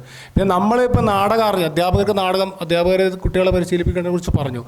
അവർക്ക് നാടകം അറിയില്ല. കുട്ടികൾക്ക് ഇത് ഓരോ പിന്നെ കഥാപാത്രങ്ങൾ കൊടുത്തു കഴിഞ്ഞാൽ അവരെന്നെ അത് പിന്നെ ചെയ്യാറുണ്ട്. ചില കുട്ടികൾ ഡയലോഗ് കാണാതെ പഠിച്ചോ നോക്കിയിട്ടോ ഒക്കെ ആയിട്ട് ചെയ്യാറുണ്ട്. ഏതായാലും ഈ മേഖലയിൽ വളരെ നേരത്തെ നമ്മുടെ ജബ്ബാർ സാഹിബ് പറഞ്ഞ പോലെ പിന്നെ ഭാവിയിലെ നല്ല പൗരന്മാരെ വാർത്തെടുക്കാനും കുട്ടികളെ നല്ലൊരു തലമുറയെ ഉണ്ടാക്കിയെടുക്കാനും വേണ്ടിയിട്ടുള്ള ഒരു കാര്യമാണ് ഈ കുട്ടികളുടെ നാടകവേദി എന്ന് പറയുന്നത്. ആ അർത്ഥത്തിൽ വലിയ ഒരു സാധ്യതകളുള്ള, നമ്മൾ സജീവമായിട്ട് ഇടപെടേണ്ട ഒരു മേഖലയാണ്. അപ്പോൾ ഇതിലേക്ക് ആവശ്യമായ കൂടുതൽ കൂട്ടിച്ചേർക്കലുകളും ചർച്ചകളുമാണ് ഇനി നമ്മൾ ആവശ്യപ്പെടുന്നത്. ഒരു അരമണിക്കൂർ മാക്സിമത്തിൽ പോകാവുന്ന തരത്തിൽ കൂടുതൽ ഇപ്പോൾ ഈ മേഖലയിൽ കുട്ടികളെ നാടകം പഠിപ്പിച്ചവരും കുട്ടികളുടെ നാടകം എഴുതിയവരും അങ്ങനെ ഒരുപാട് പേര് ഈ കൂട്ടത്തിൽ ഇരിക്കുന്നുണ്ട്. അപ്പോൾ അവരൊക്കെ സജീവമാക്കുക ചർച്ച. എല്ലാവരെയും ക്ഷണിക്കുന്നു.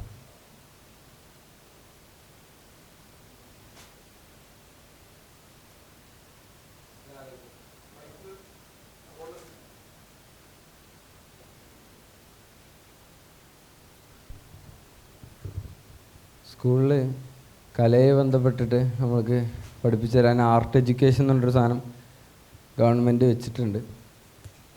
സംഭവം എൻ്റെ സിലബസൊക്കെ രസമാണെന്ന് തോന്നുന്നുണ്ട്. പക്ഷേ സ്കൂളിൽ നടക്കുന്ന കാര്യം, ഞാൻ 7 വരെ കാര്യമായിട്ട് ഞാൻ ആ ടീച്ചറിനെ കണ്ടിട്ടില്ല സ്കൂളിൽ. അങ്ങനത്തെ ഒരു ടെക്സ്റ്റ് തുടക്കത്തിൽ തന്നിട്ടുണ്ട്, കുറേ ടെക്സ്റ്റുകളൊപ്പം തന്നിട്ടുണ്ട്. പിന്നെ 8ൽ ഞാൻ പുതിയ സ്കൂളിൽ ചേർന്നപ്പോൾ ആദ്യമായിട്ട് ആ ടീച്ചർ വന്ന സമയത്തൊക്കെ ഭയങ്കര മോട്ടിവേറ്റൊക്കെ ആക്കി. ഓരോരുത്തരിനെ ചിത്രം ഒക്കെ ഓരോരുത്തരിനെ കൊണ്ട് വരപ്പിച്ചു.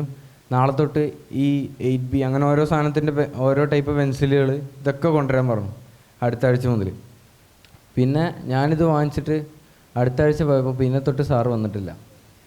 അപ്പോൾ ഇത് ഈ രീതിയിലാണ് എൻ്റെ അനുഭവം. എൻ്റെ ഒരു കൂട്ടുകാരൻ പറഞ്ഞത് അവൻ്റെ ക്ലാസ്സിൽ മൊത്തം ഈ ടെക്സ്റ്റ് മൊത്തം എഴുതിപ്പിക്കുകയാണ്. എന്ന് പറഞ്ഞാൽ അതിലത്തെ കുറേ ഭാഗങ്ങൾ ഇങ്ങനെ എഴുതിപ്പിക്കുക. കുട്ടികൾ ഈ ഒരു സാധനത്തിൽ നിന്ന് മാറാനാണ് ശരിക്കും സിലബസിൻ്റെ ഈ സാധനം ഉദ്ദേശിക്കുന്നത് തന്നെ. എന്നിട്ട് ഇതേ സാധനം പിന്നെ എഴുതിപ്പിക്കും. ഇവർക്ക് എഴുതിയിട്ട് പോയില്ലെങ്കിൽ അടി. എന്നിട്ട് ഈ ടീച്ചറിന് വേറെ പൈസ കുട്ടികൾ തന്നെ കൊടുക്കുകയും വേണം മാനേജ്മെൻറ്റ് സ്കൂളിൽ.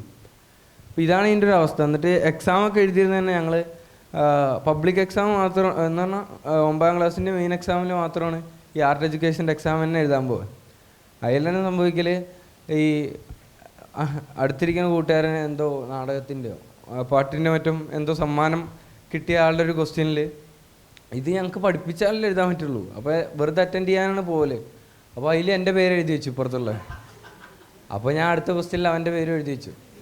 അപ്പോൾ അതാണ് ശരിക്കും ഈ ആർട്ട് എഡ്യൂക്കേഷനായി ബന്ധപ്പെട്ടിട്ട് ശരിക്കും സ്കൂളിൽ നടക്കുന്നത്. പക്ഷേ ഇപ്പോഴത്തെ സിസ്റ്റമായി ബന്ധപ്പെട്ടിട്ട് കുറച്ച് പേർക്കെങ്കിലും ഈ കലയായിട്ട് ചേരാൻ പറ്റിയിട്ടുണ്ടെന്ന് എനിക്ക് തോന്നിയിട്ടുണ്ട്. കാരണം നമ്മൾ ക്ലാസ് എടുക്കുന്ന ഈ കലോത്സവം വരുമ്പോൾ ക്ലാസ്സിൽ ഇന്ന് സോഷ്യൽ ടീച്ചറൊക്കെ പഠിപ്പിക്കണമെന്ന് മനസ്സിലാവില്ല. അപ്പോൾ കാരണം ഇത് ഒരു നക്കിത്തുപ്പലാണ് ശരിക്കും ചെയ്യൽ. കാരണം ടീച്ചർക്ക് തന്നെ ഈ കാര്യമായിട്ട് അറിയില്ല. അപ്പോൾ ടീച്ചർ ചെറുതായിട്ട് ഇങ്ങനെ വായിച്ച് ഇങ്ങനെ പോകും. അപ്പോൾ ഭയങ്കര ബോറടിച്ചിട്ട് നമ്മൾ അറബി സാർ വിളിച്ചപ്പോൾ ഞാനങ്ങനെ 8ൽ നാടകത്തിന് പോയി. അങ്ങനെ കുറേ പേര് ശരിക്കും മെയിൻ സ്കൂളിൽ അലമ്പൊക്കെ നടക്കുന്നവരൊക്കെ നാടകത്തിൽ വരും എന്നുള്ളതാണ്. അപ്പോൾ ഈ സ്കൂളിലത്തെ ഈ ഒരു സിസ്റ്റത്തിൽ അങ്ങോട്ട് ക്ലാസ്സിലിരിക്കാൻ മടുത്തിട്ട് അങ്ങനെ കുറേ വെറുത്തിട്ട് ഇവരെന്ത് ചെയ്യും, ഈ കലയിലേക്ക് കയറുന്നുണ്ട്. അങ്ങനെ കുറച്ച് പേർക്കെങ്കിലും ഈ സിസ്റ്റവുമായി ബന്ധപ്പെട്ടൊരു ഉപകാരം കിട്ടിയിട്ടുണ്ട്. അപ്പോൾ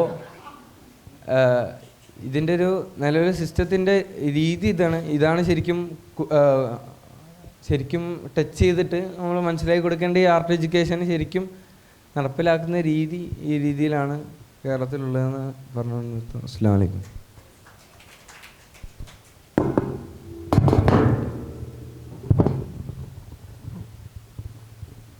അസ്സലാമു അലൈക്കും. ഒരു ഹൈസ്കൂൾ അധ്യാപകൻ എന്ന നിലക്കും കുറച്ച് കാലം അതിന് മനസ്സിൽ തങ്ങി നിൽക്കുന്നൊരു കാര്യം ഈ സെഷനായിട്ട് ഇവിടെ വന്നപ്പം പറയാൻ തോന്നിയാണ്. മാത്രമല്ല പിന്നെ വേറെ നാടുമായിട്ട് നേരിട്ട് വ്യക്തിപരമായിട്ട് ബന്ധമില്ല. എന്ന് വെച്ചാൽ അതിലങ്ങനെ മുഴുകി അതിൽ പരിശീലിപ്പിച്ചോ അല്ലെങ്കിൽ അങ്ങനെയൊക്കെ ആയിട്ട് പോയിട്ടില്ല. അതിൻ്റെ ശാര നിന്നിട്ടുണ്ട്. സ്ഥാപനങ്ങളിലൊക്കെ നിൽക്കുമ്പോൾ കുട്ടികൾ പരിശീലനത്തിലും റിഹേഴ്സലിനൊക്കെ കൂടി കൊടുക്കുക. ഇപ്പം ബെല്ലടിക്കുന്ന നാടകത്തിൻ്റെ ഒരു ഒന്നാമത്തെ മാതൃകാ അവതരണത്തിന് വേണ്ടിയിട്ട് വാടാനപ്പള്ളി കുട്ടികളായിരുന്നു ഒരു ഉസ്മാൻ മാരാത്തിൻ്റെ നാടകത്തിന് തിരഞ്ഞെടുത്തത്. അപ്പോൾ ആ നാടകം അങ്ങനെയൊക്കെയുള്ള അനുഭവമാണ് പറഞ്ഞു വരുന്നത്. അധ്യാപകൻ എന്ന നിലയ്ക്ക് ഞങ്ങൾ അനുഭവിക്കുന്ന ഒരു പ്രശ്നം എന്താ വെച്ചാൽ ഈ കുട്ടികളുടെ വായിൽ കൊള്ളാത്ത ആശയങ്ങൾ അത് സംസ്ഥാന തല മത്സരങ്ങളിൽ വരെ എത്തിപ്പെടുന്ന ഇതിൻ്റെ മൊത്തം നോക്കിയാൽ കുട്ടികൾ അവിടെ വെറും ഇരകൾ മാത്രമായി മാറുകയും അവരൊന്നും അറിയുന്നില്ല. അവർ ഫസ്റ്റ് വാങ്ങിയിട്ട് പോരുന്നതല്ലാതെ പക്ഷേ എന്താണ് ഞങ്ങൾ ചെയ്തതെന്ന് ഇപ്പോൾ നേരത്തെ പറഞ്ഞ പോലെ എന്താണ് ചെയ്തതെന്ന് മനസ്സിലാക്കാതെ പോകുന്നൊരു കാര്യം. നമുക്ക് എന്തുകൊണ്ട് ഞാൻ നയത്തിലേക്കാണ് ഒരു നമ്മളിവിടെ രൂപീകരിച്ച് പോകണമല്ലോ. അപ്പോൾ നാടകം എഴുത്തിൻ്റെ നമ്മുടെ ദർശനം എങ്ങനെ ആയിരിക്കും എന്നുള്ളൊരു ചിന്ത ഞാൻ ഇടുകയാണ്. അവർക്ക് മനസ്സിലാകണം അവരഭിനയിക്കുന്നത് എന്താണെന്ന്. നമ്മളെല്ലാ കാര്യത്തിലും വിദ്യാർത്ഥി കേന്ദ്രീകൃതമാണ്. എല്ലാ പഠന മേഖലയും നമ്മൾ വിദ്യാർത്ഥിയിലേക്ക് കേന്ദ്രീകരിക്കുന്നു. അവൻ സൃഷ്ടിച്ചെടുക്കുകയാണ്. അവൻ ക്രിയേറ്റ് ചെയ്തിട്ടാണ് ഈ അറിവുണ്ടാക്കണമെന്ന് അതിനുള്ള സാധനങ്ങൾ നമ്മൾ ഒരുക്കി കൊടുക്കുകയാണെന്ന് പറയുകയും നാടകം മാത്രം ആകാശത്ത് നിന്ന് ഇറങ്ങി വന്നിട്ട് അവൻ അതിൻ്റെ ഒരു ഇര മാത്രമായിട്ട് ആ പെയ്ത്തിൽ കൊണ്ട് നിൽക്കുക മാത്രം ചെയ്യുന്നത് ശരിയല്ല. അപ്പോൾ അതുകൊണ്ട് അതിന് ഉൾക്കൊള്ളാൻ പറ്റില്ല. അപ്പോൾ നാടക ക്യാമ്പുകൾ, റിഹേഴ്സൽ സന്ദർഭം അതാണ് നമ്മുടെ ഏറ്റവും പ്രധാനപ്പെട്ട ആയുധമായിട്ട് നമ്മൾ പ്രവർത്തകർ മനസ്സിലാക്കുക. തനിമയുടെ പ്രവർത്തകർ മനസ്സിലാക്കേണ്ടത് നമ്മുടെ പണി വേദിയിലല്ല, മത്സരവേദിയിലെ ആ അവസാന സമയത്തല്ല നമുക്കുള്ള പണികൾ. അല്ലെങ്കിൽ ആ സമയത്ത് ജഡ്ജിൻ്റെ മുമ്പിൽ കൂടെ അങ്ങോട്ടോട് നടന്നിട്ട് ആളാവില്ലല്ല, ആക്ഷൻ കാണിച്ചു കൊടുക്കലല്ല. മറിച്ച് റിഹേഴ്സലിൻ്റെ സന്ദർഭങ്ങളാണ് നമ്മളും അവരും തമ്മിലുള്ള ഇതിനൊക്കെ ഏറ്റവും വ്യക്തിപരമായിട്ട് അറിയുന്നത് ചേന്നമല ഹൈസ്കൂളിലെ മലയാള അധ്യാപകനായിട്ടുള്ള പ്രമോദ് സമീർ നാടകം അങ്ങനെ കാണുന്ന ഒരാളാണ്. അതുമാത്രമായിട്ട് അദ്ദേഹം പറയുന്നത് റിഹേഴ്സൽ സമയത്ത് പറയും ഓരോ കുട്ടീനേക്കും അതിലേക്കാണ് ലയിപ്പിച്ചിട്ട് ഒന്നിച്ച് നിർത്തി കുറച്ച് ധ്യാനമൊക്കെ നടത്തി എന്നിട്ട് പറയുന്നത് വെച്ചാൽ അവനോട് മുഴുകിപ്പിക്കുകയാണ്. കുറേ ദിവസങ്ങളായിട്ട് അത് നേരത്തെ പറഞ്ഞ ആ തന്മയീഭാവം ഉണ്ടല്ലോ, അത് ശരിക്ക് ആ കുട്ടികളെ അനുഭവിപ്പിച്ച് അതെന്താണ് അതിൻ്റെ കേന്ദ്ര ആശയം അത് അവരിലേക്കൊണ്ട് എത്തിച്ചു കൊടുത്ത ശേഷമാണ് അവരെ പരിശീലിപ്പിക്കാൻ പോലും ചെയ്യുന്നത്. പരിശീലനത്തിൻ്റെ ഓരോ ഘട്ടത്തിലും അതിൻ്റെ ഇടയിൽ ഈ കാര്യങ്ങളും അതിൻ്റെ ചർച്ചകളും ഈ സംവാദങ്ങളൊക്കെ നമുക്ക് വളരെ പ്രധാനം, അല്ലാണ്ട് ആ സ്റ്റേജ് മാത്രമല്ല. അപ്പോൾ ഈ രീതിയിൽ കുട്ടികൾക്ക് മനസ്സിലാകുന്ന ആശയങ്ങൾ അത് വളരെ സിമ്പിളായ ഒരുപാട് ആശയങ്ങളുണ്ട്. വലിയ വലിയ കഥാകാരന്മാർ ചില കഥകൾ കുട്ടികൾ വളരെ സ്ട്രൈക്ക് ചെയ്യണില്ലേ, അവരിന്ന് കുട്ടികൾക്ക് വേണ്ടി എഴുതിയതല്ലല്ലോ. ഇതേപോലെ ആശയങ്ങൾ എവിടുത്തെ ആവട്ടെ, നാടകം തന്നെ ആരുടേതാവട്ടെ, അതിനെ അവതരിപ്പിക്കുന്നിടത്ത് കുട്ടികളിലേക്ക് എത്തിക്കാൻ പറ്റും. കുട്ടികളെ മാത്രം നാടകം ആവണമെന്നില്ല. നേരത്തെ ഇവിടെ അവതരിപ്പിച്ച പാറ്റ കുട്ടികൾക്ക് വേണ്ടിയെന്ന് പറയും, കുട്ടികൾക്ക് വേണ്ടി എല്ലാം നിൽക്കുക. പാറ്റ എഴുതിയത് കുട്ടികൾക്ക് വേണ്ടിയല്ല, വേറെ ആരും അഡ്രസ്സ് ചെയ്തിട്ടാണെങ്കിൽ പോലും അതിനെ വേണമെങ്കിൽ കുട്ടികളുടേതായൊരു ലെവലിലേക്ക് കൊണ്ടുവരികയും അവർക്ക് മാത്രം അവർക്ക് മനസ്സിലാകുന്ന കാര്യങ്ങൾ. ഞാൻ ഉദ്ദേശിക്കുന്നത് നമ്മുടെ പാഠപുസ്തകങ്ങളിൽ വരുന്ന പാഠങ്ങളൊന്നും കുട്ടികൾക്ക് വേണ്ടി ഉണ്ടാക്കിയല്ലല്ലോ. വലിയ വലിയ എഴുത്തുകാർ പല ജീവിതാനുഭവങ്ങൾ വെച്ച് ഉണ്ടാക്കിയതാണ്. പക്ഷേ സെലക്ട് ചെയ്ത് നമ്മൾ അവർക്ക് വേണ്ടി കൊടുക്കുകയും ആ ക്ലാസ് റൂമിൽ പറയുമ്പോൾ പ്രത്യേകം പറയുന്നുണ്ട്, എന്ത് ഇതിൽ ഇവർക്ക് ഇന്നതാണ് കിട്ടേണ്ടത്, ഇതിന് ഇവർക്ക് കിട്ടേണ്ട കാര്യങ്ങൾ ഇന്നതാണ്. ആ രീതിയിൽ അവരെ ഉൾക്കൊള്ളിക്കുന്നു. അപ്പോൾ ഈ രീതിയിലേക്ക് നമ്മുടെ എഴുത്തിനെ, നാടകം എഴുത്തിനെ കൊണ്ടുവരാൻ കഴിയേണ്ടതുണ്ട്. രണ്ടാമത് അതിൻ്റെ അവതരണം അതിൻ്റെ റിഹേഴ്സൽ ഘട്ടങ്ങൾ നമുക്ക് ഉപയോഗപ്പെടുത്താൻ പറ്റുന്നുണ്ട്. നാടകം ആരുടേതാവട്ടെ അത് പരിശീലിപ്പിക്കുന്ന തനിമയുടെ പ്രവർത്തകർ ആ കുട്ടികളുമായിട്ട് അവിടെ എനിക്ക് വളരെ ഇഷ്ടപ്പെട്ട കാര്യം, പേര് പെട്ടെന്ന് മറന്നു പോകുന്നു, മറക്കാൻ പാടില്ലാത്ത പേരാണ്, ജബ്ബാർ സാർ പറഞ്ഞ പോലെ പിന്നെ അതിൽ വളരെ പ്രധാനപ്പെട്ട ഒരു പോയിൻ്റ് എന്താ വെച്ചാൽ കുട്ടികൾ നമ്മൾ എല്ലാവർക്കും ഒരേപോലെ സാമ്പത്തിക ശേഷി ഇല്ല. നമുക്ക് നല്ലൊരു തന്ത്രമാണ് അത്.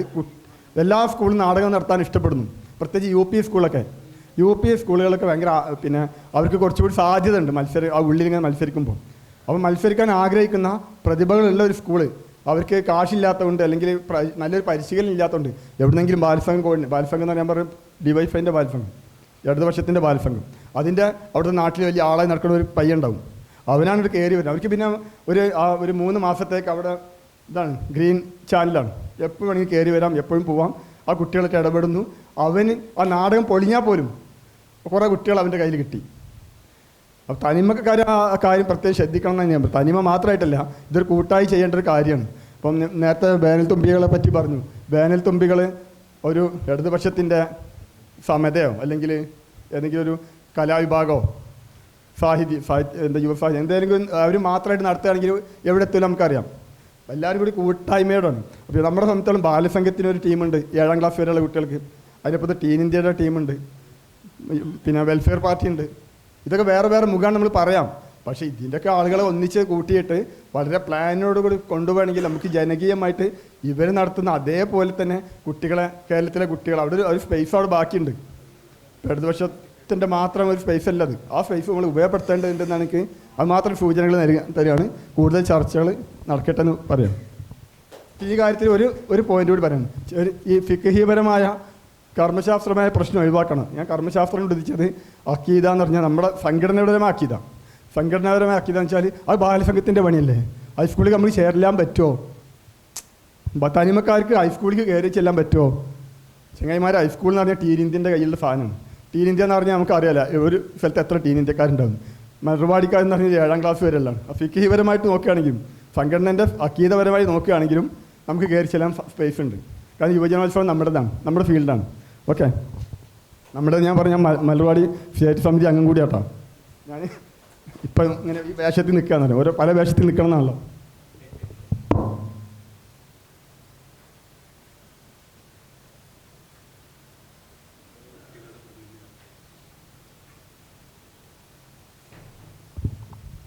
ജസ്റ്റ് ഒരു അഭിപ്രായമാണ്. ഇപ്പോൾ നേരത്തെ ഇസ്മായിൽ പറഞ്ഞ പോലെ തന്നെ അതേ അനുഭവം തന്നെയാണ് എനിക്കും സ്കൂളിൽ നിന്നുണ്ടായിരിക്കുന്നത്. ആദ്യത്തെ 2 ആഴ്ച ടീച്ചർ വരും, പക്ഷേ വേറെ ഏതെങ്കിലും സബ്ജക്റ്റ് എടുക്കുന്ന ഒരു ടീച്ചറായിരിക്കും. അവരെങ്ങനെയാണ് സെലക്ട് ചെയ്യണമെന്നൊന്നും അറിയില്ല, സ്കൂളത്തെ സിസ്റ്റം അറിയാത്തതുകൊണ്ട്. അതിനുശേഷം 2 ആഴ്ച കഴിയുമ്പോൾ പയ്യെ ആർട്സ് എന്നുള്ള പീരീഡ് കട്ട് ചെയ്തിട്ട് ആ ടീച്ചർ പോയി ആ ടീച്ചറിൻ്റെ സബ്ജക്റ്റ് ആയിട്ടുള്ളൂ. എനിക്ക് സോഷ്യൽ സയൻസിൻ്റെ ടീച്ചറായിരുന്നു, ഓർമ്മയില്ല, സോഷ്യൽ സയൻസിൻ്റെ ടീച്ചറായിരുന്നു തോന്നുന്നു. സോഷ്യൽ സയൻസ് എടുത്തു തുടങ്ങും.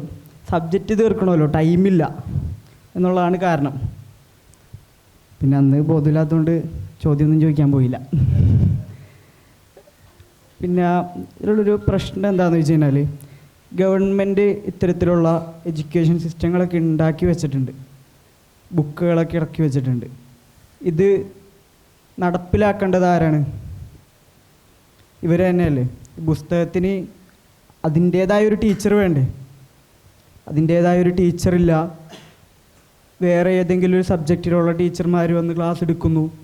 ഇപ്പോൾ ഞാൻ 8 തൊട്ട് 10 വരെ പഠിച്ച സ്കൂളിൽ ഇതുണ്ടായിരുന്നു, ടീച്ചറുണ്ടായിരുന്നു. അല്ല, 7ാം ക്ലാസ് തൊട്ട് 10 വരെ പഠിച്ച സ്കൂളിൽ ടീച്ചറുണ്ടായിരുന്നു. ആ സമയത്ത് ടീച്ചർ വരും. ടീച്ചർ മ്യൂസിക്കിൻ്റെ ടീച്ചറാണ്. HHSS എടവനക്കാട്, എറണാകുളത്താണ്, വീട് എറണാകുളത്താണ്. ഇല്ലില്ല, എയ്ഡഡ് സ്കൂളായിരുന്നു. എന്നിട്ടും മൂപ്പത്തി വന്നാലും അതിൻ്റെ ഒരു ഓണപ്പരീക്ഷയൊക്കെ കഴിയുന്നതിന് മുന്നേ തന്നെ സ്കൂളുകാർ തന്നെ ആ ടൈം ടേബിൾ അങ്ങ് മാറ്റും. ഇത്തരത്തിലാണ് സ്കൂളിലെ സിസ്റ്റങ്ങൾ വർക്കാവുന്നത്. അപ്പോൾ ഇതിനു വേണ്ടി മുന്നോട്ട് വരേണ്ടത് ശരിക്കും ഗവൺമെൻറ് ആണെന്ന് വിശ്വസിക്കുന്ന ഒരാളാണ് ഞാൻ. കാരണം അത്തരത്തിലുള്ളൊരു പരിപാടിയും എൻ്റെ അറിവിൽ ഗവൺമെൻറ് ചെയ്തിട്ടില്ല. ഓരോ സ്കൂളുകളിലും ഈ ആർട്സിനും വേണ്ടിയുള്ള ടീച്ചർമാർ തന്നെ ഇല്ല. ഞാൻ കണ്ടേക്കുന്ന സ്കൂളുകളിലൊന്നുമില്ല, വേറെ ഏതെങ്കിലും സ്കൂളിലുണ്ടാകുന്ന എനിക്കറിയില്ല. അപ്പോൾ ഇതാണ് സംഭവം. ഇതൊരു വലിയ പ്രശ്നമായിട്ട് തോന്നിയിട്ടുണ്ട്. നടപ്പിലാക്കേണ്ടത് ശരിക്കും ഗവൺമെൻറ് തന്നെയാണ്. That's all. എൻ്റെ ധാരണ പുതിയ കാലത്ത് കുറേ മാറ്റങ്ങളൊക്കെ വന്നിട്ടുണ്ടെന്ന് കേട്ടാ. ഞാൻ പഠിക്കുമ്പോൾ മ്യൂസിക് ടീച്ചർ വന്നിട്ട് സാരേഗാമ പദനി 7 സ്വരങ്ങൾ എഴുതി വെച്ച് ബോർഡിൽ എഴുതി വെച്ച് പോയ പോക്കാം. പിന്നെ ആ ടീച്ചറെ കണ്ടിട്ടില്ല നമ്മൾ. പിന്നെ അതുപോലെ അവസാനം അരക്കൊല്ല പരീക്ഷ കഴിഞ്ഞാൽ അതുവരെ നമുക്ക് കളിയാണ്. അരക്കൊല്ല പരീക്ഷ കഴിഞ്ഞാൽ പിന്നെ ആ പീരീഡ് വേറെ ആയിരിക്കും കൊടുക്കുക. ഞാൻ ഗവൺമെൻറ് സ്കൂളിൽ മലയാളം മീഡിയം ഗവൺമെൻറ് സ്കൂളിലാണ് പഠിച്ചത്. പ്രൈവറ്റ് സ്കൂളിലും പുതിയ കാലത്തുമൊക്കെ മാറ്റം ഉണ്ടാകുമെന്നാണ് വിചാരിച്ചത്. അപ്പോൾ കുട്ടികളുടെ അനുഭവം പറയുമ്പോഴാണ് പിന്നെ മിക്കവാറും ഇത്തരം കാര്യങ്ങളൊക്കെ. പിന്നെ വേറൊന്നെന്ന് പറഞ്ഞാൽ ചിലയിടത്തൊക്കെ ഈ മ്യൂസിക് ടീച്ചറായിട്ട് ഒരാളുണ്ടാവും, സ്കൂളിലെ ക്ലറിക്കൽ ജോലിയൊക്കെ ചെയ്യേണ്ടത് അയാളായിരിക്കും. അതുപോലെ ആളൊഴിവുള്ള ക്ലാസ്സിലേക്ക് പോകലൊക്കെ അയാളുടെ ചുമതലയാണ്. പക്ഷേ ഈ സംഗീതം പഠിപ്പിക്കുക എന്ന് പറഞ്ഞിട്ടുണ്ടെങ്കിൽ അതുപോലെ ആർട്ട്, പിന്നെ ക്രാഫ്റ്റ്, ഇതൊക്കെ പഠിപ്പിക്കുക എന്നുള്ള പണി മാത്രം അവർക്ക് ഉണ്ടാവില്ല. ബാക്കി സ്കൂളിലുള്ള എല്ലാ പണിയും ഒരു ഉണ്ടാവും. ഇങ്ങനെയൊക്കെയായിരുന്നു ഞാൻ കണ്ടിരുന്നത്. അപ്പോൾ അങ്ങനെ മാറ്റം ഉണ്ടാവണമെങ്കിൽ യഥാർത്ഥത്തിൽ അതിലൊരു വലിയ പ്രക്ഷോഭം നടക്കണം. പണ്ട് ഫ്രാൻസിൽ പിന്നെ ഫിലോസഫി സ്കൂളിൽ പഠിപ്പിക്കണം എന്ന് പറഞ്ഞിട്ട് പ്രക്ഷോഭം നടന്നിരുന്നു, ഈ പിന്നെ ദരിദ്രയുടെ ഒക്കെ ഒരു കാലത്ത്. അപ്പോൾ ആ സമയത്ത് ഇത് പഠിപ്പിച്ചാൽ കുട്ടിക്ക് മനസ്സിലാവില്ല എന്നാണ് പറഞ്ഞത്. കുട്ടികൾക്ക് പ്രയോജനമില്ലാത്ത, പഠിപ്പിച്ചാൽ മനസ്സിലാവാത്ത കാര്യങ്ങൾ. അപ്പോൾ ആ ചർച്ചയിൽ ചോദിച്ചൊരു ചോദ്യമുണ്ട്. നമ്മൾ ഈ സാധാരണ പറയുന്ന പിന്നെ ഞാൻ പഠിച്ചത് ഉസാഖ ലസാഗു എന്നൊക്കെയാണ്. എന്താണെന്ന് അറിയാതെ പരീക്ഷ എഴുതിയത് ഞാനൊക്കെ. എന്താണെന്ന് അറിയുകയും ചെയ്യില്ല, അതിന് ശേഷം എനിക്ക് ഉപകാരപ്പെട്ടിട്ടില്ല. അതെ, അതുമായിട്ട് മലയാളം അതിന് ഇപ്പം ഇംഗ്ലീഷാണല്ലോ പഠിക്കുന്നത്. കുട്ടികളോട് ഇംഗ്ലീഷ് പറഞ്ഞാലേ മനസ്സിലാവുള്ളൂ.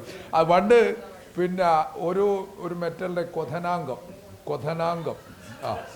കെമിസ്ട്രിയിൽ കാണാപ്പാടം പഠിച്ച് പരീക്ഷ എഴുതിയതാണ്. ഈ സാധനം എന്താണെന്ന് പിന്നീട് കുറേ വായിച്ചപ്പോഴേ ബോയിലിംഗ് പോയിൻ്റാണ്. അത് മലയാളീകരിച്ചപ്പോൾ സംഭവിച്ചാണ്. ഇപ്പം തിളന്നില്ല എന്നൊക്കെയാണ് പറയുന്നത് തോന്നുന്നുണ്ട്. ഇങ്ങനെ ഇതൊക്കെ പഠിക്കുന്നതിൻ്റെ പിന്നെ ഫിലോസഫി പഠിച്ചാൽ എന്താ കുഴപ്പം എന്ന് പറയുന്ന പോലെ ഈ സാധനങ്ങൾ പിന്നെ എന്താണ് പോർഷൻ പൂർത്തിയാക്കാൻ അല്ലെങ്കിൽ വിട്ടുപോയത് ഒഴിവാക്കാനൊക്കെ ഉള്ളതാണ്. അപ്പോൾ അതുപോലെ അതിൽ നിയമിക്കപ്പെടുന്നവർ സ്കൂളിലെ മറ്റ് ജോലികൾ ചെയ്യാനുള്ളതാണ്. ഈ ഒരു അവസ്ഥ ഉണ്ടെങ്കിൽ അതിനെതിരായിട്ടുള്ളൊരു സമരവും പ്രക്ഷോഭമൊക്കെ വളർന്നു വരേണ്ടതുണ്ട് എന്നാണ് എനിക്ക് തോന്നുന്നത്.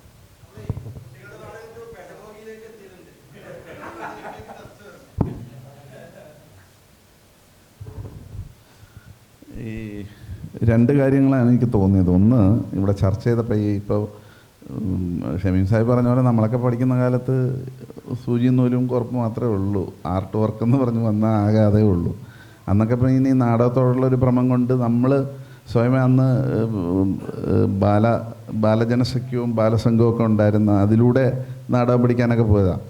പക്ഷേ എനിക്കിപ്പോൾ തോന്നിയ ഒരു കാര്യം, നമ്മൾ പ്രധാനപ്പെട്ട സംഗതി, നമ്മൾ തനിമ അതിനൊന്ന് മുൻകൈ എടുക്കണമെന്ന് എനിക്കൊരു അഭിപ്രായമുണ്ട്. കാര്യം നമ്മൾ സംസ്ഥാനത്ത് പുതിയ ഒരു ഭരണമാറ്റം വന്ന സ്ഥിതിക്ക്, ഒരു വിദ്യാഭ്യാസ മന്ത്രിയും കാര്യങ്ങൾ വന്ന സ്ഥിതിക്ക് ഈ കുട്ടികളുടെ നാടകത്തിൻ്റെ ഇമ്പോർട്ടൻസ് മനസ്സിലാക്കുകയും അതനുസരിച്ച് നമ്മളൊരു ഏറ്റവും കുറഞ്ഞൊരു പ്രമേയമെങ്കിലും ഉണ്ടാക്കി അവർക്ക് അയക്കണം. കാര്യം എന്ന് പറഞ്ഞാൽ അതിൻ്റെ കണ്ടൻറ്റ് ഈ പറയുന്ന വായിക്കൊള്ളാത്ത വർത്തമാനം പറയുന്ന രീതിയിലുള്ള സംഗതികളാകാൻ പാടില്ല. മറിച്ച് അത് കുറച്ചുകൂടെ ലളിതവൽക്കരിച്ച് കുട്ടികൾക്ക് മനസ്സിലാകുന്ന രീതിയിൽ.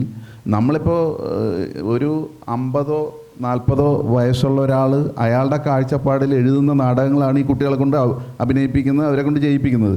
അയാളുടെ പോയിൻ്റ് ഓഫ് വ്യൂ അത് ഈ പറയുന്നത് പോലെ നമ്മുടെ ഷമീം സാഹിബ് പറയുന്ന ചില അത്യന്താധുനിക വാക്കുകൾ പോലെ പറഞ്ഞു കഴിഞ്ഞാൽ അവർക്ക് മനസ്സിലാവില്ല.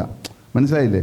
അത് ശരിക്കും പറഞ്ഞു കഴിഞ്ഞാൽ അവരുടെ ഭാഷയിൽ പറയുന്ന രീതിയിലേക്ക് ആ കാര്യങ്ങൾ വളരെ ലളിതവൽക്കരിച്ച് ആൾക്കാരെ പറഞ്ഞു കൊടുക്കാൻ ആ ഒരു നിർദ്ദേശം തനിമയുടെ സംസ്ഥാന സമിതി എടുത്തിട്ട് വിദ്യാഭ്യാസ മന്ത്രിക്ക് അയച്ചു കൊടുക്കണം. കാരണം ഇപ്പോൾ മാനുവലൊക്കെ പരിഷ്കരിക്കുന്ന സമയത്ത് അത് ഉപകാരപ്പെടുമെന്നാണ് എനിക്ക് തോന്നുന്നത്.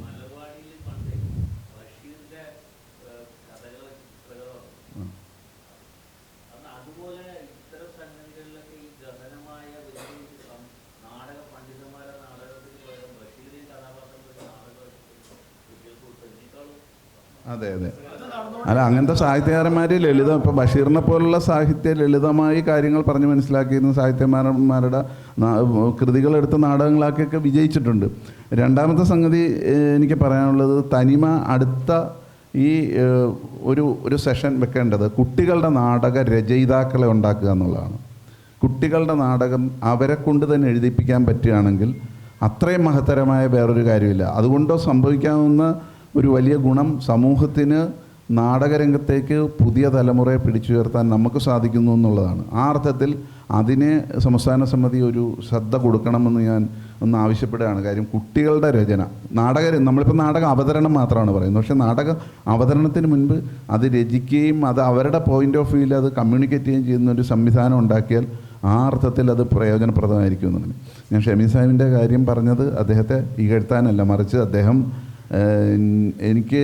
ഞങ്ങൾ തമ്മിലൊരു 15 വർഷത്തിലധികം പരിചയമുണ്ട്. തിരുവനന്തപുരത്ത് ഫെസ്റ്റിവൽ കാണുമ്പോൾ എല്ലാ പ്രാവശ്യവും എന്നമ്മും ഇദ്ദേഹവും ഞാനും ഉണ്ടാകുന്ന സന്ദർഭങ്ങൾ, അങ്ങനെയാണ് പരിചയമാകുന്നത്.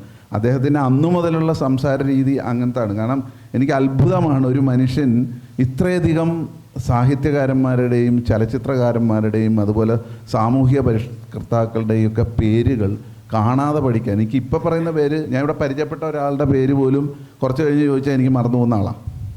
അപ്പോൾ പക്ഷേ അപാരമായ പിന്നെ ആഴവും പരപ്പുമുള്ള വായനയുള്ള ഒരാളാണ്. അതുകൊണ്ടാണ് ഞാൻ അങ്ങനെ പറയുന്നത്, അല്ലാതെ നിങ്ങളെ ഇകഴ്ത്താനല്ല എന്നും കൂടി പറയുന്നു. ചർച്ചയിലേക്ക് വരാം. ഞാനേ അതിൻ്റെ കൺസെപ്റ്റിൽ തന്നെ നമുക്ക് തുടങ്ങാം. കാരണം എന്താണ് കുട്ടികളുടെ നാടകവേദി എന്നുണ്ട്. പിന്നെ ഇദ്ദേഹം പറഞ്ഞ കാര്യങ്ങളുടെ തനിമ ചെയ്തിട്ടുണ്ട്. നാടക പുസ്തകം എന്ന് നമ്മൾ 4 വർഷം മുമ്പ് ഇറക്കിയ പുസ്തകം കുട്ടികളുടെ നാടകങ്ങളുടെ പുസ്തകമാണ്. തനിമ തന്നെ കുട്ടികളുടെ നാടക രചയിതാക്കളെ കണ്ട് എഴുതിപ്പിച്ച് പ്രസിദ്ധീകരിച്ച പുസ്തകമാണ്. ഇപ്പോഴും പല സ്കൂളുകളിൽ നടന്നുകൊണ്ടിരിക്കുന്നുണ്ട്. മാത്രമല്ല, നേരത്തെ നൂറുദ്ദീൻ പറഞ്ഞതുപോലെ മറവാടി ബാലസംഘത്തിൻ്റെയും ടീനിൻ്റെയും ഭാഗമായിട്ട് എല്ലാ വർഷവും നാടകങ്ങളുടെ പലതരം പരിശീലനങ്ങൾ, കുട്ടികളുടെ നാടക അവതരണങ്ങൾ നടക്കുന്നുണ്ട്. സജദിൽ പറഞ്ഞ ബഷീർ കൃതികൾ ഒരുപക്ഷെ സംസ്ഥാന യുവജനോത്സവങ്ങളിൽ, ജില്ലാ യുവജനോത്സവങ്ങളിൽ വരുന്ന നാടകാവതരണങ്ങളിൽ ഒട്ടുമിക്കതും ബഷീർ കൃതികളെ കേന്ദ്രീകരിച്ചിട്ടുള്ളതായിരിക്കും. ഏറെക്കുറെ ബഷീറിൻ്റെ ഏറെക്കുറെ എല്ലാ കൃതികളും നാടകമായി, കുട്ടികളുടെ നാടകമായിട്ട് തന്നെ വന്നിട്ടുണ്ട്. അത് പെഡഗോഗിയുമായി ബന്ധപ്പെട്ടൊരു വിഷയം, അതിവിടെ ചർച്ച ചെയ്യേണ്ട. അത് നിങ്ങൾ ഫിസിക്സ് എഡ്യൂക്കേഷൻ പറഞ്ഞു നോക്ക്, മലയാളം എഡ്യൂക്കേഷൻ പറഞ്ഞു നോക്ക്, ഇതിലൊക്കെ പ്രശ്നങ്ങളുണ്ടാവും. എഡ്യൂക്കേഷൻ നമ്മുടെ വിഷയമല്ല. ആർട്ട് പീരിയഡ് ഉണ്ട്, അവിടെ എന്താ നടക്കുന്നത് എന്ന് നമുക്കറിയില്ല എന്നുള്ള രീതിയിൽ അവതാരകൻ പറഞ്ഞ ഒരു പോയിൻ്റാണ്. അതിലേക്ക് നമ്മൾ ചർച്ച പോകേണ്ടതില്ല. സ്കൂളിലൊന്നും നടക്കുന്നില്ല, നമുക്കറിയാം. പക്ഷെ സ്കൂളിൽ നടക്കുന്നുണ്ട് നാടകം, കുട്ടികളുടെ നാടകം നടക്കുന്നുണ്ട്. നിങ്ങൾ സംസ്ഥാന യുവജനോത്സവത്തിൽ നാടക മത്സരം കാണാൻ പോയ എത്ര പേരുണ്ട് ഇതിൽ? ഷാനവാസുണ്ട്, ഹിക്മത്തുള്ളുണ്ട് എന്നൊക്കെ എനിക്കറിയാം. അതിഗംഭീരമായ കുട്ടികളുടെ നാടകവേദി നിലനിൽക്കുന്നുണ്ട്. ഹിക്മത്തിനൊക്കെ അറിയാം, ഇഷ്ടം പോലെ. ഏത്? അതെ, ഞാൻ പറയുന്നത് എന്താ അറിയോ, പണം മുടക്കുന്ന സംസ്ഥാന തല നാടകങ്ങളുണ്ട്. ഈ സംസ്ഥാന തല നാടകങ്ങൾക്ക് ജില്ലാ നാടകങ്ങളുണ്ട്, അതായത് ഉപജില്ലാ നാടകങ്ങളുണ്ട്, സ്കൂൾ നാടകങ്ങളുണ്ട്. സംസ്ഥാന തലത്തിലേക്ക് സമ്മാനിതരായി വരുന്നത് പണം മുടക്കുന്നതാണ്. എന്നിട്ട് സ്കൂൾ നാടകങ്ങൾ ഇല്ലാതാവുന്നില്ലല്ലോ. നിങ്ങൾ പറഞ്ഞത് ശരിയാണ്, അതിൽ പണം മുടക്കുന്നതിൻ്റെ അംശമുണ്ട്. പക്ഷേ ഇതെന്താ പറയുന്നറിയോ,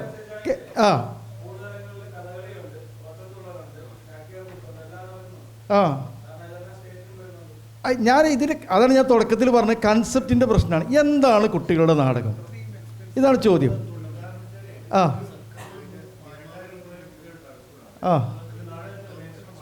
പത്താള് അല്ല, അതാ പറയുന്നത്. ഞങ്ങൾ കൺസെപ്റ്റിൻ്റെ അവിടെ തുടങ്ങാം. എന്താണ് കുട്ടികളുടെ നാടകം? ഇപ്പോൾ ലളിതമായ വാക്കുകൾ എന്ന് പറഞ്ഞല്ലോ, കെ.ജി. ശങ്കരപ്പിള്ളൻ്റെ ആ നാടക പുസ്തകത്തിൽ തന്നെ പറയുന്നുണ്ട്, കുട്ടികളുടെ നാടകം എന്താണെന്ന് നിർവചിക്കാനുള്ളൊരു പ്രയാസം. കുട്ടികളായ ആളുകൾ വലിയവർക്ക് വേണ്ടി കളിക്കുന്ന നാടകമാണോ കുട്ടികളുടെ നാടകം? ഒന്നാമത്തെ ചോദ്യം. വലിയ ആളുകൾ കുട്ടികൾക്ക് വേണ്ടി കളിക്കുന്ന നാടകമാണോ കുട്ടികളുടെ നാടകം? അതുമല്ലേ? അല്ലാതെ എങ്ങനെ പറയാം? വലിയ ആളുകൾ, ഇപ്പോൾ കുമ്മാട്ടി, വലിയ ആളുകൾ കുട്ടികൾക്ക് വേണ്ടി കളിക്കുന്ന നാടകമാണോ, സിനിമയാണോ കുട്ടികളുടെ സിനിമ, കുട്ടികളുടെ നാടകം? ഇനി കുട്ടികൾക്ക് വേണ്ടി കളിക്കുന്ന നാടകമാണോ കുട്ടികളുടെ നാടകം? അപ്പോൾ ഇത് മൂന്നും കുട്ടികളുടെ നാടകം എന്ന് പറഞ്ഞാൽ എന്താ കുഴപ്പം? നമ്മളിതിനെങ്ങനെ ഒരു നിർവചനത്തിനുള്ളിലേക്ക് ഒതുക്കി നിർത്തിയിട്ട്, അതാണ് കുട്ടികളുടെ നാടകം ലളിതമാകണം. എന്താ സ്റ്റേജിൽ കപ്പൽ വന്നത് മാത്രമേ നാടകമാവൂ എന്നുള്ള പറയുന്ന പ്രശ്നമാണ്. കുട്ടികളുടെ നാടകം ലളിതമാണ്. അപ്പോൾ ഒരു വടി കൊണ്ട് കപ്പലും ഉണ്ടാക്കാം, ഒരു വടി കൊണ്ട് കൊട്ടാരം ഉണ്ടാക്കാം. അതുകൊണ്ട് കാലാകാലം ഇങ്ങനെ വടിമക്കളിയായിട്ട് ഇങ്ങനെ കുട്ടികളുടെ നാടകം നടക്കണം എന്ന് പറയുന്നത് വേണ്ട. അല്ല, വിഷയത്തില്ല. ഞാൻ പറയുന്നത് എന്താ പറയുക, കുട്ടികൾക്ക് അവതരിപ്പിക്കാവുന്നതും കുട്ടികളുടെ നാടകമാണ്, കുട്ടികൾക്ക് ആസ്വദിക്കാവുന്നതും കുട്ടികളുടെ നാടകമാണ്. ഒരു പക്ഷേ കുട്ടികൾ അവതരിപ്പിക്കുന്ന നാടകം കുട്ടികൾക്ക് ആസ്വദിക്കാൻ കഴിഞ്ഞോണമെന്നില്ല. പക്ഷെ കുട്ടികൾ അവതരിപ്പിക്കുന്നു എന്ന പേരിൽ അത് കുട്ടികളുടെ നാടകമാണ്. ചിലപ്പോൾ വലിയ ആളുകൾ അവതരിപ്പിക്കുന്ന നാടകം കുട്ടികൾക്ക് ആസ്വദിക്കാൻ കഴിയുന്നതായിരിക്കും. ആ അർത്ഥത്തിൽ ആസ്വാദന ലെവലിൽ അതും കുട്ടികളുടെ നാടകമാണ്. ഇങ്ങനെ മുന്നോട്ട് പോയാൽ ലാളിത്യത്തിൻ്റെയും പ്രശ്നമില്ല, പണച്ചെലവിൻ്റെയും പ്രശ്നമില്ല.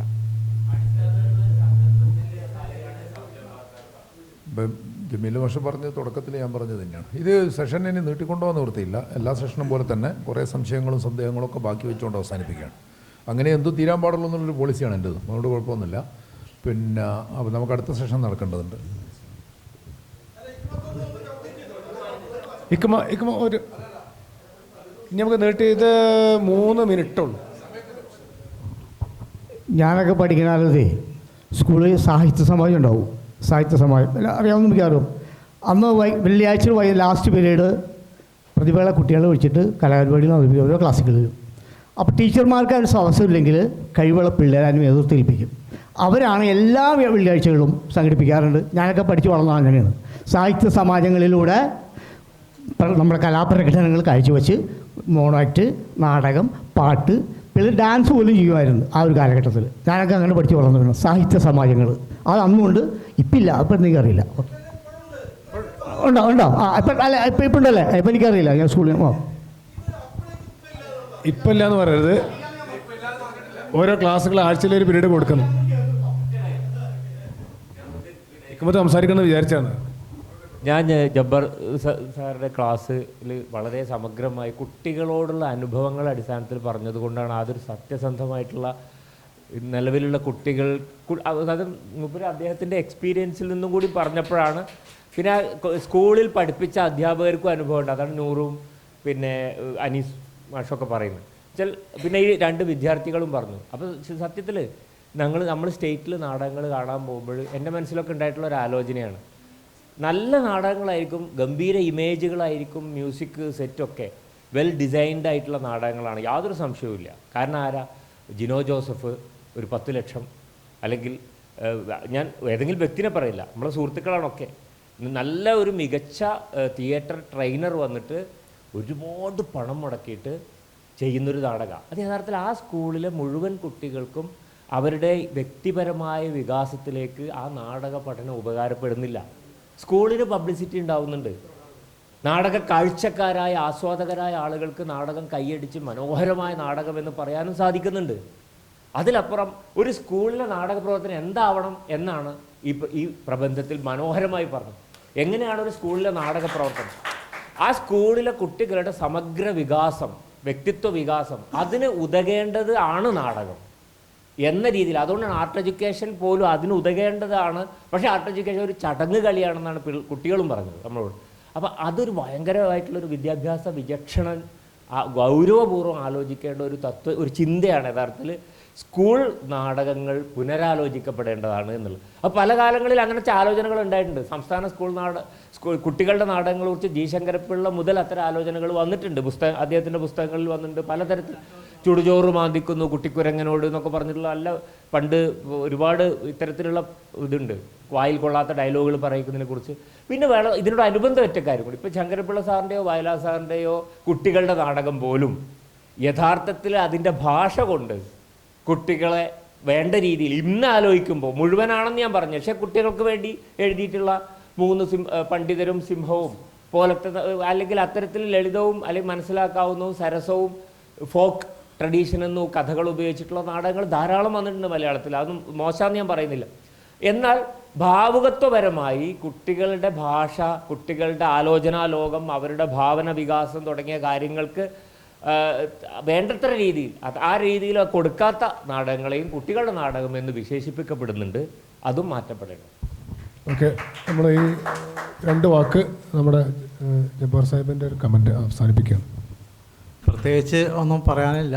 ഞാൻ ചെയ്യേണ്ട കാര്യം ഞാൻ പറഞ്ഞില്ലേ, ആ വിളക്കൊന്ന് കത്തിക്കാൻ പറ്റുമെങ്കിൽ കത്തിക്കാമെന്ന്. അതേപോലെ തന്നെ ഇപ്പോഴത്തെ സർക്കാരിൻ്റെ മുന്നിൽ ചില നിർദ്ദേശങ്ങൾ ഈ പറഞ്ഞ ഒരു ടെക്സ്റ്റ് ഞാനത് നോക്കിയിട്ടില്ല, കട്ടിയുള്ള നാടകങ്ങളൊക്കെ അതൊക്കെ ഒന്ന് ഒഴിവാക്കാനൊക്കെ നമുക്ക് ചെയ്യാം. പിന്നെ എന്തെങ്കിലുമൊക്കെ അധ്യാപകർക്ക് ട്രെയിനിങ് ഒക്കെ കൊടുക്കാനൊക്കെ നമുക്ക് ആവശ്യപ്പെടാവുന്നതാണ്. അദ്ദേഹം ചെയ്യും, ഈ 5 വർഷം ചെയ്യും. അപ്പോൾ അങ്ങനെയുള്ള ചില ഇടപെടലുകൾ നടത്താവുന്നതാണ്. ഞാൻ ഈ സ്കൂളുമായിട്ട് അവരുടെ ഈ ടെക്സ്റ്റ് അല്ലാതെ ഉള്ള എല്ലാ സ്കൂളുമായിട്ട് ചേർന്ന് നിൽക്കുന്ന ആളായതുകൊണ്ട് എനിക്ക് ഈ രംഗത്ത് ഒരുപാട് അനുഭവങ്ങളുണ്ട്. അതുകൊണ്ട് ഞാൻ ഇതായിട്ട് പറഞ്ഞതാണ്. വളരെ സന്തോഷമുണ്ട്. ആദ്യമായിട്ടാണ് ഒരു പ്രബന്ധം അവതരിപ്പിക്കുന്നത്. നിങ്ങളുടെ മുമ്പിൽ നിൽക്കാൻ, ഈ നാടകക്കാരൻ എന്ന നിലയിൽ നിൽക്കാൻ കഴിഞ്ഞൊരു സന്തോഷം. നന്ദി, നമസ്കാരം. അസ്സലാമു അലൈക്കും.